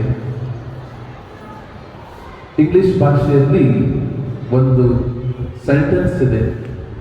ಆ sentence, healthy and powerful relationship for the holistic development of A child. ಮಕ್ಕಳ ಸರ್ವತೋಮುಖ ಅಭಿವೃದ್ಧಿಗೆ ನಮ್ಮ ಆರೋಗ್ಯಕರ ಸಂಬಂಧ ತುಂಬ ಮುಖ್ಯವಾಗುತ್ತೆ. ಒಂದ್ಸಲ ಟ್ರೈನಲ್ಲಿ ಹೋಗ್ಬೇಕಾದ್ರೆ 2 ಸೀಟ್ಗಳನ್ನು ನಾವು ನೋಡ್ತೀವಿ, ಆ ಕಡೆ ಈ ಕಡೆ. ಒಂದು ಸೀಟಲ್ಲಿ ಒಂದು ತಾಯಿ ಮತ್ತು ಮಗಳು ಕೂತ್ಕೊಂಡಿದ್ರು. ಈ ತಾಯಿ ಮತ್ತು ಮಗಳು, ತಾಯಿ ಪುಸ್ತಕ ಓದ್ತಿದ್ರು, ಮಗಳು ಕೂಡ ಪುಸ್ತಕವನ್ನೇ ಓದ್ತಿದ್ರು. ಆ ಕಡೆ ಸೀಟಲ್ಲಿ ಇನ್ನೊಂದು ತಾಯಿ ಮಗಳಿದ್ದರು. ತಾಯಿ ಸದಾ ಮೊಬೈಲಲ್ಲೇ ಇದ್ದರು. ಅವ್ರ ಹತ್ರ ಒಂದೇ ಮೊಬೈಲ್ ಇತ್ತು. ತಾಯಿ ಮೊಬೈಲ್ ಉಪಯೋಗಿಸುವಾಗ ಮಗುನು ಕೂಡ ತಾಯಿಯ ಮೊಬೈಲಲ್ಲಿ ಇಡುತ್ತಾ ಇತ್ತು. ಮತ್ತೆ ಪದೇ ಹಠ ಮಾಡ್ತಾ ಇತ್ತು, ಅಮ್ಮ ನನಗೆ ಕೊಡಿ, ನನಗೆ ಗೇಮ್ ಮಾಡಬೇಕು, ನನಗೆ ಗೇಮ್ ಮಾಡಬೇಕು ಅಂತ ತಾಯಿಗೆ ಟೆನ್ಷನ್ ಆಗ್ತಿತ್ತು. ಹಾಗೆಯೇ ಸ್ವಲ್ಪ ಹೊತ್ತು ಹೋದ್ಮೇಲೆ ಈ ಮೊಬೈಲ್ ಇದ್ದ ತಾಯಿಗೆ ಇರಿಟೇಟ್ ಆಗ್ತಾ ಬಂತು. ಆದರೆ ಸ್ವಲ್ಪ ಹೊತ್ತು ಆದ್ಮೇಲೆ ಮುಂದೆ ಇರುವ ತಾಯಿ ಮತ್ತು ಮಗಳಿಗೆ ನೋಡ್ತಾರೆ, ಅವರ ಹತ್ರ ಪುಸ್ತಕದಿಂದ ಓದ್ತಾ ಇದ್ರು ತಾಯಿ, ಮಗುನು ಪುಸ್ತಕ ಓದ್ತಾ ಇತ್ತು. ಅವರಿಗೂ ಕಾಲ್ ಬರ್ತಿತ್ತು, ಅವರಿಗೂ ಮೆಸೇಜ್ಗಳು ಬರ್ತಿತ್ತು. ಆದರೆ ಪರ್ಸಿಂದ ಮೊಬೈಲ್ ತೆಗೆದು ಆ ತಾಯಿ ನೋಡ್ತಿದ್ರು. ಕಾಲಲ್ಲಿ ಮಾತಾಡಿ ಮೊಬೈಲನ್ನು ಒಳಗಿಟ್ರು, ಮತ್ತೆ ಪುಸ್ತಕವನ್ನು ಓದ್ತಾ ಹೋದ್ರು. ಅದನ್ನು ನೋಡಿದ ಎದುರುಗಡೆ ಇರೋ ತಾಯಿ ಕೇಳ್ತು, ನೀವು ಹೇಗೆ ಇಷ್ಟು ಪ್ರಶಾಂತ ಚಿತ್ತರಾಗಿರ್ತೀರಿ? ನಿಮ್ಮ ಮಕ್ಕಳಿಗೆ ಹೇಗೆ ನೀವು ಏನು ಮಾಡ್ತೀರಿ ಅದನ್ನೇ ಅವ್ರು ಕಲಿತಾ ಇದ್ದಾರೆ, ಹೇಗೆ ಹೇಗೆ ನಿಮ್ಗೆ ಸಾಧ್ಯ? ನನ್ನ ಮಗುಗೆ ಮೊಬೈಲ್ ಕಂಟ್ರೋಲ್ ಮಾಡೋಕ್ಕೆ ಆಗ್ತಿಲ್ಲ. ಭಾರಿ ಕಷ್ಟ ಆಗ್ತಾ ಇದೆ, ನನಗೂ ಸ್ವಲ್ಪ ತಿಳಿಸಿ ಅಂತ ಹೇಳುವಾಗ ತಾಯಿ ಹೇಳ್ತಾರೆ, ನಾವು ಏನು ಹೇಳ್ತೀವಿ ಅದನ್ನ ಮಕ್ಕಳು ಕೇಳಲ್ಲ, ಆದರೆ ನಾವೇನು ಮಾಡ್ತೀವಿ ಅದನ್ನ ನೋಡಿ ನಮ್ಮ ಮಕ್ಕಳು ಕಲಿತಾರೆ. ಪ್ರೀತಿಯ ಪೋಷಕರೇ, ನಿಮ್ಮ ಕುಟುಂಬಗಳಲ್ಲೂ ಇದೇ ಸಮಸ್ಯೆ ಅಂತ ನಾನು ಭಾವಿಸ್ತೀನಿ. ಇವತ್ತು ನೀವು ಏನು ಹೇಳ್ತೀರಿ ಅದನ್ನ ಮಕ್ಕಳು ಕೇಳಲ್ಲ, ಆದರೆ ನೀವೇನು ಮಾಡ್ತೀರಿ ಅದನ್ನ ಮಕ್ಕಳು ನೋಡಿ ಕಲಿತಾರೆ. LKG ಇಂದಲೇ ನಾವು ಆ ಒಂದು ನಾಣ್ಣುಡಿ ಇದೆ, ನೋಡಿ ಕಲೀರಿ ಅಂತ, ಕೇಳಿ ತಿಳಿ ನೋಡಿ ಕಲಿ ಅಂತ. ಸೊ ನೋಡ್ತಾ ನೋಡ್ತಾ ನಮ್ಮ ವ್ಯಕ್ತಿತ್ವವನ್ನ ಮಕ್ಕಳು ರೂಢಿಸ್ಕೊಳ್ತಾರೆ. ನಾವು ಹೇಗಿರ್ತೀವಿ ಹಾಗೆ ಮಕ್ಕಳು ಕೂಡ ಆಗ್ತಾರೆ. ಪ್ರಿಯರೇ, ಈ ಮೊಬೈಲ್ ಇದ್ದು ದೊಡ್ಡ ದುರ್ಘಟನೆಯ ಹಾಗೆ ಒಂದು ಪಿಡುಗು ಆಗ್ಬಿಟ್ಟಿದೆ. ಯಾವ ರೀತಿ ಒಂದು ಕೊರೋನಾ ಅಮೆರಿಕನ್ ವೈರಸ್ಗಳಿದೆ, ಅದಕ್ಕಿಂತ ಒಂದು ದೊಡ್ಡ ಪಿಡುಗು ಇದು ಈ ಮೊಬೈಲ್ ಫೋನ್ ಆಗಿದೆ. ಇವತ್ತು ಈ ಮೊಬೈಲ್ ಫೋನ್ಗಳಿಂದ ಅನೇಕ ಪತಿ ಪತ್ನಿಯರು ಛಿದ್ರವಾಗಿದ್ದಾರೆ, ಡಿವೋರ್ಸ್ಗಳು ಜಾಸ್ತಿ ಆಗ್ತಿದೆ. ಯಾಕಂದ್ರೆ ಈ ಮೊಬೈಲ್ ಇಂದ ಮನೆಯಲ್ಲಿ ದಂಪತಿಗಳಿಗೂ ಸಮಯವಿಲ್ಲ, ಮಕ್ಕಳಿಗೂ ಸಮಯವಿಲ್ಲ.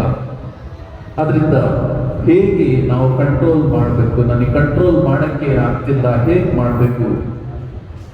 ಯಾರೋ ಒಬ್ರು ಪೇರೆಂಟ್ ನನಗೆ, ಇವರೇ ಗಿರಿಜಾ ಮೇಡಮ್ ಅವರು ಲಾಸ್ಟ್ ಟೈಮ್ ನನಗೆ ಭೇಟಿಯಾದಾಗ ನನಗೆ ಒಂದು ಒಳ್ಳೆ ಸೊಲ್ಯೂಷನ್ ಹೇಳಿದ್ರು. ನೀವು ಪೇರೆಂಟ್ಸಿಗೂ ತಿಳಿಸಿ, ನಾನು ನಿಮ್ಮ ವಾಟ್ಸಪ್ ಗ್ರೂಪಲ್ಲೂ ಮೆಸೇಜ್ಗಳು ಹಾಕಿದ್ದೆ. ಈ ಗೂಗಲ್ ಅಲ್ಲಿ ಗೂಗಲ್ ಫ್ಯಾಮಿಲಿ ಆ್ಯಪ್ ಅಂತ ಒಂದು ಆ್ಯಪ್ ಇದೆ. ಆ ಗೂಗಲ್ ಫ್ಯಾಮಿಲಿ ಆ್ಯಪ್ ಅನ್ನು ನೀವು ಇನ್ಸ್ಟಾಲ್ ಮಾಡಿ ಹಾಕುವಾಗ ನಿಮ್ಮ ಮಗು ಒಂದು ದಿವಸಕ್ಕೆ ಎಷ್ಟು ಹೊತ್ತು ಯಾವ ಆ್ಯಪ್ಗಳನ್ನು ಉಪಯೋಗಿಸ್ತಿದೆ ಅನ್ನೋದು ನಿಮಗೆ ಗೊತ್ತಾಗ್ತದೆ. ಕೆಲವೊಮ್ಮೆ ನೀವು ಒಳ್ಳೆ ಮನಸ್ಸಿನಿಂದ ನಿಮ್ಮ ಮಕ್ಕಳಿಗೆ ಮೊಬೈಲ್ ಕೊಡ್ತೀರಿ, ನೀವು ಕೆಲಸಕ್ಕೆ ಹೋಗ್ತೀರಿ, ಆದರೆ ಮಗು ಯಾವ ರೀತಿ ಮೊಬೈಲಲ್ಲಿ ಅಡಿಕ್ಟ್ ಆಗಿದೆಯಾ, ಮೊಬೈಲಲ್ಲಿ ಏನನ್ನ ನೋಡ್ತಾ ಇದೆ, ಆ ಚಿತ್ರಗಳನ್ನ ವಿಡಿಯೋಗಳನ್ನ ನೋಡಿದ ಆದ್ಮೇಲೆ ನಿಮ್ಮ ಮಕ್ಕಳ ಮಾನಸಿಕ ವ್ಯವಸ್ಥೆ ಹೇಗಾಗ್ತಿದೆ, ಎಷ್ಟು ದುರ್ಬಳಕೆ ಆಗ್ತಾ ಇದೆ ಅನ್ನೋದು ನಿಮಗೆ ಗೊತ್ತಾಗಲ್ಲ. ಸುಮಾರು ಪ್ರಾಬ್ಲಮ್ಸ್ ಹೆಚ್ಚಾಗ್ತಾ ಇದೆ. ಇತ್ತೀಚೆಗಷ್ಟೇ ಕಳೆದ ವರ್ಷ ಒಂದು ಮಗು ಬಂದೇ ಇಲ್ಲ ಶಾಲೆಗೆ, SSLC ಎಕ್ಸಾಮು ಬರಲಿಕ್ಕೆ ಆಗಲಿಲ್ಲ. ಸೇಮ್ ಪ್ರಾಬ್ಲಮ್, ಮೊಬೈಲಿನ ಪ್ರಾಬ್ಲಮ್. ಪ್ರಿಯರೇ, ಈ ಮೊಬೈಲಿನ ಬಗ್ಗೆ ಸ್ವಲ್ಪ ಕಾಳಜಿ ವಹಿಸಿ. ಒಬ್ರು ಪೇರೆಂಟ್ಸ್ ಕೂಡ ಹೇಳಿದ್ರು, PDF ನೋಟ್ಸ್ ಕಳಿಸ್ತಾರೆ. ಆದಷ್ಟು ಪೋಷಕರು ಮೊಬೈಲ್ ಅನ್ನ ಕೊಡಬೇಡಿ ನೋಟ್ಸ್ ಬರೀಲಿಕ್ಕೆ. ಬೇಕಾದ್ರೆ ಪ್ರಿಂಟ್ಔಟ್ಸ್ ತೆಗೆದು ಕಂಪ್ಯೂಟರ್ ಅಂಗಡಿಯಲ್ಲಿ ಅವರಿಗೆ ಕೊಡಿಸಿ, ಆದರೆ ಮೊಬೈಲ್ ಅನ್ನ ಕೊಡಬೇಡಿ. ಸೊ ಆದಷ್ಟು ನಿಮ್ಮ ಮಕ್ಕಳಿಗೆ ಈ ಮೊಬೈಲ್ಸ್, ಲ್ಯಾಪ್ಟಾಪ್ಸ್, ಕಂಪ್ಯೂಟರ್ಗಳು ಕೊಡ್ತೀರಾದ್ರೂ ಆ ಒಂದು ಸ್ಥಳ ಓಪನ್ ಆಗಿ ಇರಬೇಕು. ದಯವಿಟ್ಟು ನಿಮ್ಮ ಮೊಬೈಲ್ ಫೋನ್ಗಳನ್ನು, ಕಂಪ್ಯೂಟರ್ಗಳನ್ನು, ಲ್ಯಾಪ್ಟಾಪ್ಗಳನ್ನು ಮಕ್ಕಳಿಗೆ ಅವರ ವೈಯಕ್ತಿಕ ಕೋಣೆಗಳಲ್ಲಿ ಉಪಯೋಗಿಸಲು ಬಿಡಬೇಡಿ. ಇದು ತುಂಬಾ ಮುಖ್ಯವಾದದ್ದು. ನಿಮ್ಮ ಕಣ್ಣಿನ ಮುಂದೆ ನಿಮ್ಮ ಮಗು ಯಾವುದಾದ್ರೂ ಒಂದು ಗ್ಯಾಜೆಟ್ ಉಪಯೋಗಿಸುವಾಗ ನಿಮಗೂ ಗೊತ್ತಿರುತ್ತೆ ಅವರು ಯಾರ ಜೊತೆ ಮಾತಾಡ್ತಾ ಇದ್ದಾರೆ, ಯಾವ ರೀತಿ ನಿಮ್ಮ ಮಗು ಬೆಳೀತಾ ಇದೆ ಅಂತ. ಇದು ತುಂಬಾ ಮುಖ್ಯ. ಯಾಕಂದ್ರೆ ಇದರಿಂದ ಮಕ್ಕಳ ಇಮೋಷನ್ಸ್, ಭಾವನೆಗಳು ಬೆಳೀತದೆ.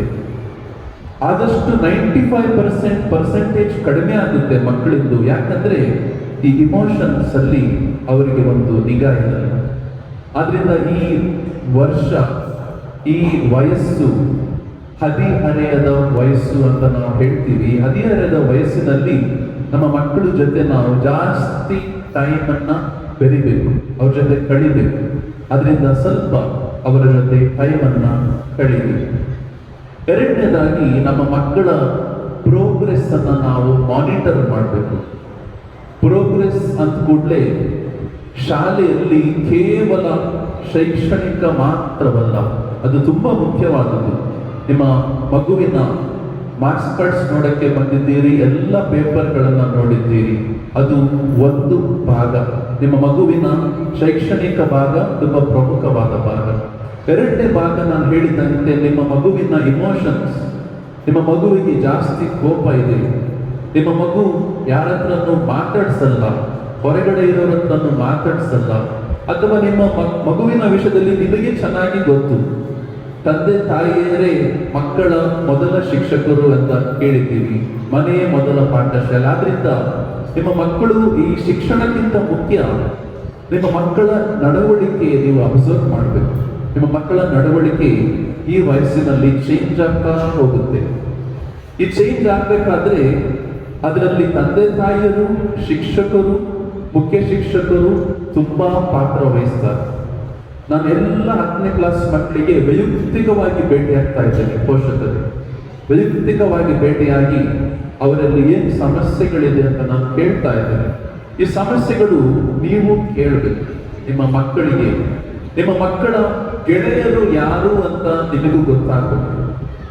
ಹಲವಾರು ಬಾರಿ ಒಂದು ದುಃಖಕರ ಸಂಗತಿ ಏನೆಂದರೆ, ಇದು ಮಕ್ಕಳು ಯಾಕೆ ಪ್ರೀತಿ, ಪ್ರೇಮ, ವಾಟ್ಸಪ್ ಎಂದು ಹುಡುಕುತ್ತಾರೆ. ಇದಕ್ಕೆ ಉತ್ತರ ತಂದೆ ತಾಯಿಗಳು ಅಂತ ಹೇಳಿದ್ರೆ ತಪ್ಪಾಗಲ್ಲ. ಯಾಕೆಂದ್ರೆ ಒಂದು ಮಗು ತನ್ನ ತಂದೆಯ ಹತ್ತಿರ, ತಾಯಿಯ ಹತ್ತಿರ ಮಾತಾಡಲು ಬಯಸುತ್ತದೆ. ಆ ಮಾತು, ಆ ಸಂಭಾಷಣೆ ಮನೆಯಲ್ಲೇ ಇಲ್ಲದಿರುವಾಗ ಆ ಮಗುವ ಗೆಳೆತನವನ್ನ 3ನೇ ವ್ಯಕ್ತಿಯಲ್ಲಿ ಹುಡುಕಲು ಹೋಗುತ್ತದೆ.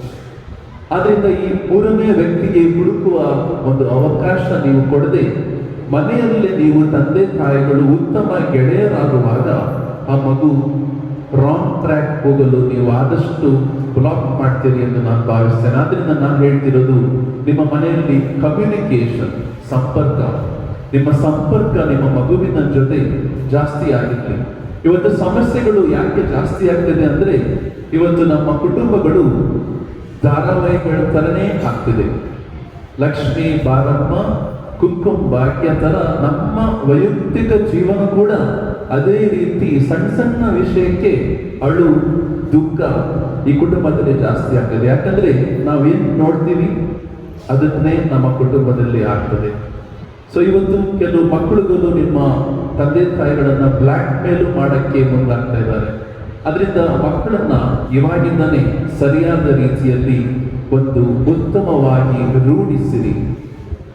ಯಾವ ರೀತಿ ಕುಂಬಾರ ತನ್ನ ಮಡಿಕೆಯನ್ನ ಒಂದು ಶೇಪ್ ಕೊಡ್ತಾನೆ, ಈ ಶೇಪ್ ಅನ್ನ ನೀವು ಇವಾಗಿಂದನೇ ಕೊಡ್ಬೇಕಂತ ನಿಮ್ಮಲ್ಲಿ ವಿನಂತಿಸ್ತೇನೆ. ಕೊನೆಯದಾಗಿ 3ನೇ ಪಾಯಿಂಟ್, ಡಿಸ್ಟರ್ಬೆನ್ಸ್. ಮಕ್ಕಳಲ್ಲಿ ಕೆಲವು ಡಿಸ್ಟರ್ಬೆನ್ಸ್ಗಳಿರುತ್ತದೆ. ವಿವಿಧ ಮಕ್ಕಳಿಗೆ ಬೇರೆ ಬೇರೆ ತರ ಭಯ ಇರ್ತವೆ. ಆ ಭಯ ಏನು ಅಂತ ನೀವು ತಿಳ್ಕೋಬೇಕು.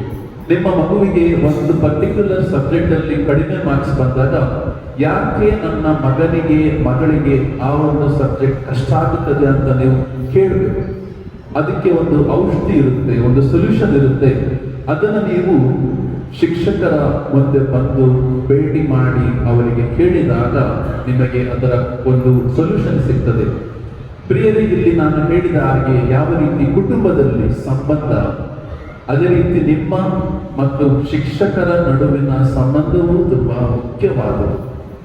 ನಾವು ವರ್ಷದಲ್ಲಿ ಈ ಒಂದು ಮೀಟಿಂಗ್ ಮಾಡಿದ್ದೀವಿ. ಈಗ ಕಳೆದ FA ಎಕ್ಸಾಮ್ ಅಲ್ಲೂ ಒಂದು ಮಾಡಿದ್ದೀವಿ. ಆದ್ರೆ ಅದ್ರ ಸಾಲಲ್ಲ. ಅದಕ್ಕೂ ಹೆಚ್ಚು ನೀವು ಟೀಚರ್ಸ್ಗೆ ವೈಯಕ್ತಿಕವಾಗಿ ಬಂದು ಅಥವಾ ಸಂಪರ್ಕದಲ್ಲಿ ಇದ್ದು ನಿಮ್ಮ ಮಕ್ಕಳ ಅಭಿವೃದ್ಧಿಯ ಬಗ್ಗೆ ಕೇಳಿದಾಗ ಖಂಡಿತವಾಗಿ ನಿಮ್ಮ ಮಕ್ಕಳು ಇನ್ನೂ ಜಾಸ್ತಿ ಓದ್ತಾರೆ, ಬೆಳೀತಾರೆ, ಮಾನಸಿಕವಾಗಿ ಬೆಳೆದು ಮಾನಸಾಂತರಗೊಳ್ಳುತ್ತಾರೆ ಎಂದು ನಾನು ಭಾವಿಸ್ತೇನೆ. 4ನೇದಾಗಿ ಆತ್ಮೀಯರೇ, ನಿಮ್ಮ ಮಕ್ಕಳಿಗೆ ಮನೆಯಲ್ಲಿ ಯಾವಾಗಲೂ 10ನೇ ಕ್ಲಾಸ್ ಮಕ್ಕಳಿಗೆ ನಾನು ಕಳೆದ 2 ವರ್ಷದಿಂದ ಕೇಳ್ತಾನೆ ಇದ್ದೀನಿ, ಫಾದರ್, ನನ್ನ ಮಗನಿಗೆ ಏನೂ ಕೆಲಸ ಕೊಡಲ್ಲ ಮನೆಯಲ್ಲಿ, ಅವನಿಗೆ ಬರೀ ಓದೋದು ಮಾತ್ರ, ದಯವಿಟ್ಟು ಹೀಗೆ ಮಾಡಕ್ಕೆ ಹೋಗ್ಬೇಡಿ. ನಿಮ್ಮ ಮಕ್ಕಳಿಗೆ ಮನೆ ಕೆಲಸವನ್ನ ಸ್ವಲ್ಪ ಕೊಡಬೇಕು.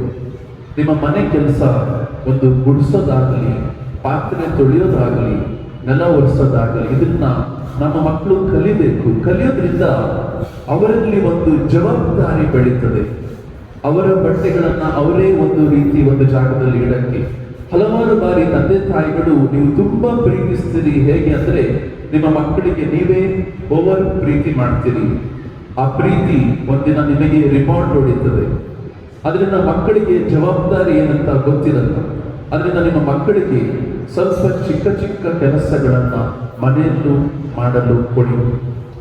ಕೊನೆಯದಾಗಿ ಒಂದು ಕಥೆಯ ಮುಖಾಂತರ ನಾನು ಹೇಳಿ ನನ್ನ ಒಂದು ಈ ಟಾಕನ್ನು ಮುಗಿಸ್ತೇನೆ.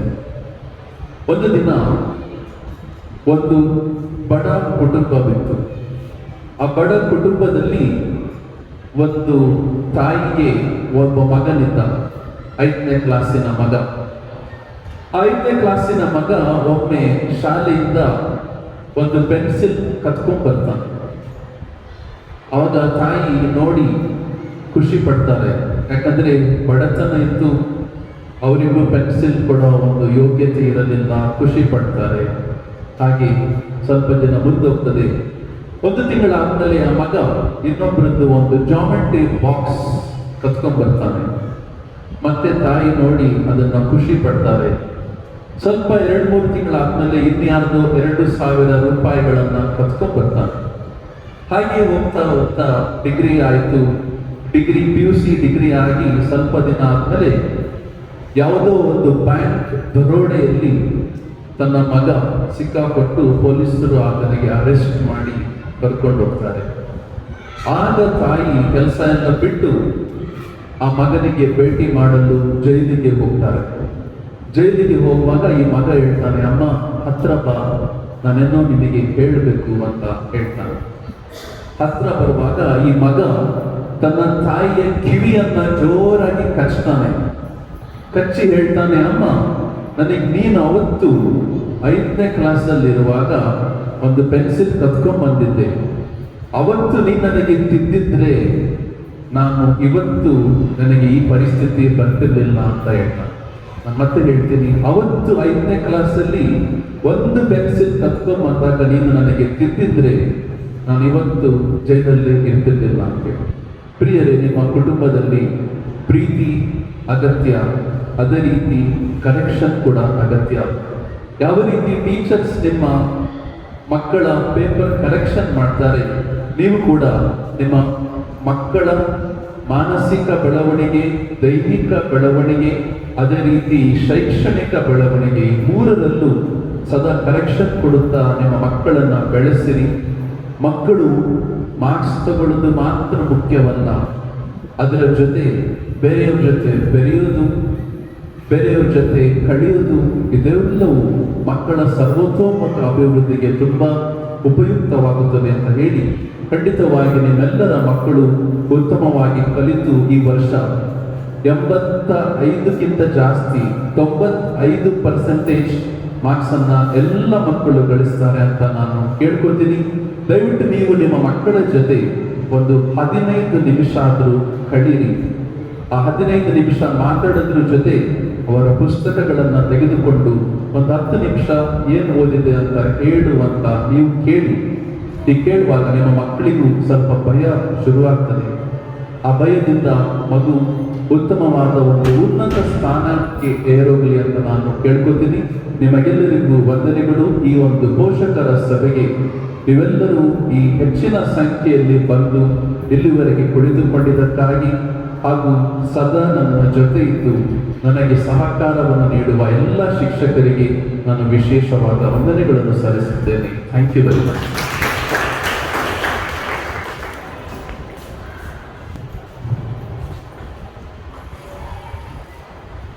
ಪುಸ್ತಕಕ್ಕಿಂತ ಒಳ್ಳೆಯ ಮಿತ್ರರಿಲ್ಲ ಎನ್ನುವ ನಾಣ್ಣುಡಿಯಂತೆ ನಾವು ಮಹಾನ್ ಶಿಲ್ಪಿ, ಸಂವಿಧಾನದ ಶಿಲ್ಪಿ ಅಂಬೇಡ್ಕರ್ ಕೇಳಿದ್ವಿ. ಅವರು ಅಷ್ಟೊಂದು ಪುಸ್ತಕ ಓದೋದ್ರಿಂದ ಅವರನ್ನ ಪುಸ್ತಕ ಪ್ರೇಮಿ ಅಂತಲೇ ಹೆಸರಾಗಿದ್ರು. ಅದೇ ರೀತಿ ನೀವು ಸಹ ಮನೆಯಲ್ಲಿ ನಿಮಗೆ ಟೈಮ್ ಸಿಗದೇ ಇದ್ದಾಗ ಮಕ್ಕಳನ್ನ ಅಟ್ಲೀಸ್ಟ್ ಬಾಯ್ ಬರೆದು ಓದೋದಕ್ಕೆ ಹೇಳಿ. ಅವ್ರು ಅಟ್ಲೀಸ್ಟ್ ಏನು ಮಾಡೋಕ್ಕಾಗಲ್ಲ, ಟೀಚರ್ಸ್ ಸೈನ್ ಮಾಡಿದಾರ ಇಲ್ಲ, ಆಗ ನಮಗೂ ಗೊತ್ತಾಗುತ್ತೆ. ನೀವು ಬಂದು ನಮ್ಮನ್ನು ಕೇಳ್ಬೋದು. ಬರೀ ನಾವು ನಿಮ್ಮ ಮಕ್ಕಳು ಬರ್ದಿಲ್ಲ ಅಂತಲ್ಲ, ನಾವು ನೋಟ್ಸಲ್ಲಿ ಕರೆಕ್ಷನ್ ಮಾಡಿ ಸೈನ್ ಇದ್ದಾಗ ಸೈನ್ ಇದೆ, ಓ ನನ್ನ ಮಗ ಬರ್ತಿದ್ದಾನೆ ಅಂತ. ನಿಮ್ಮ ಮಕ್ಕಳು ನೋಟ್ಸ್ ಬರೆದು ಸೈನ್ ಆಗಲಿಲ್ಲ ಅಂದಾಗ ಅದು ನಮ್ಮ ಕಡೆಯಿಂದನೂ ಆಗಿರುತ್ತೆ. ಅದನ್ನ ತಿಳ್ಕೊಳ್ಳೋಕ್ಕೆ ನೀವು ಅವ್ರಿಗೆ ಒಂದು ಒಳ್ಳೆ ಅವಕಾಶ ಮಾಡಿಕೊಡ್ಬೇಕಾಗುತ್ತೆ. ಒಳ್ಳೆ ಮೌಲ್ಯಯುತವಾದಂತಹ ನುಡಿಗಳನ್ನ ನಮ್ಮ ಫಾದರ್ ಹೇಳಿದ್ರು. ಅದನ್ನ ನಾವೆಲ್ಲರೂ ಅಳವಡಿಸ್ಕೊಳ್ತೀರಾ? ಮಕ್ಕಳಲ್ಲಿ ನೀವು ಆದಷ್ಟು ಹೆಚ್ಚು ಸಮಯವನ್ನು ಕಳೀತಾ ಟಾಪಲ್ಲೇ ಅಸಂಪ್ಷನ್ ಡಿಸ್ಟ್ರಿಕ್ಟ್ ಅಲ್ಲೇ ಬರ್ತಾ ಇತ್ತು ಮಕ್ಕಳು. ಡಿಸ್ಟ್ರಿಕ್ಟ್ ಅಲ್ಲೇ ಅಸಂಪ್ಷನ್ ಶಾಲೆ ಮಕ್ಕಳು ಬರಬೇಕು ಅಂತ ನಿಮ್ಮ ಮಕ್ಕಳು ಎಲ್ಲರ ಮಕ್ಕಳಲ್ಲಿ ಒಬ್ಬರಾಗಿರ್ತಾರೆ. ಆ ಬರೋಕ್ಕೆ ತಯಾರು ಮಾಡೋದಕ್ಕೆ ನಮ್ಮ ನಿಮ್ಮ ಕೈ ಜೋಡಿಸೋಣ. ಮಕ್ಕಳನ್ನ ಹೆಚ್ಚು ಹೆಚ್ಚು ಅವರಿಗೆ ಯಾವ ಸಹಕಾರ ಬೇಕು ನೀವು ನೀಡಿ, ನಾವು ನಮ್ಮ ಮುಖ್ಯೋಪಾಧ್ಯಾಯರ ಜೊತೆಗೂಡಿ ನಾವು ಸಹ ಅವರಿಗೆ ಒಳ್ಳೆಯ ಒಳಿತಿಗೋಸ್ಕರ ನಾವು ಶ್ರಮಿಸ್ತೀವಿ ಅಂತ ಹೇಳ್ತಾರೆ.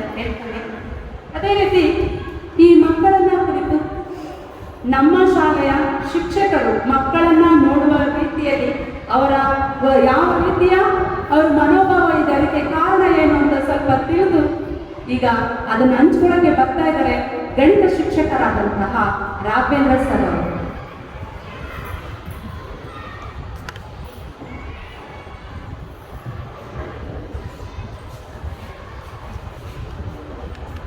ಇವತ್ತಿನ ಒಂದು ದಿನ ತುಂಬ ಒಂದು ವಿಶೇಷವಾಗಿರ್ತಕ್ಕಂಥ ದಿನ ಅಂತ ನಾನು ಭಾವಿಸ್ತೇನೆ. ಆತ್ಮೀಯ ನಮ್ಮ ಅಸಂಪ್ಷನ್ ಶಾಲೆಯ ಎಲ್ಲ ಪೋಷಕರಿಗೂ ಹಾಗೂ ವೇದಿಕೆ ಮೇಲೆ ಇರ್ತಕ್ಕಂಥ ಎಲ್ಲ ಗಣ್ಯರಿಗೂ ನನ್ನ ನಮಸ್ಕಾರಗಳನ್ನು ಮೊಟ್ಟ ಮೊದಲನೇದಾಗಿ ನಾನು ತಿಳಿಸ್ತಾ ಇದ್ದೇನೆ. ಆತ್ಮೀಯ ಪೋಷಕರೇ, ನಾನು ಈ ಒಂದು ಶಾಲೆಯಲ್ಲಿ ಸುಮಾರು ವರ್ಷಗಳಿಂದ ನನ್ನ ವೃತ್ತಿ ಜೀವನವನ್ನು ನಾನು ಪ್ರಾರಂಭಿಸಿದ್ದೆ.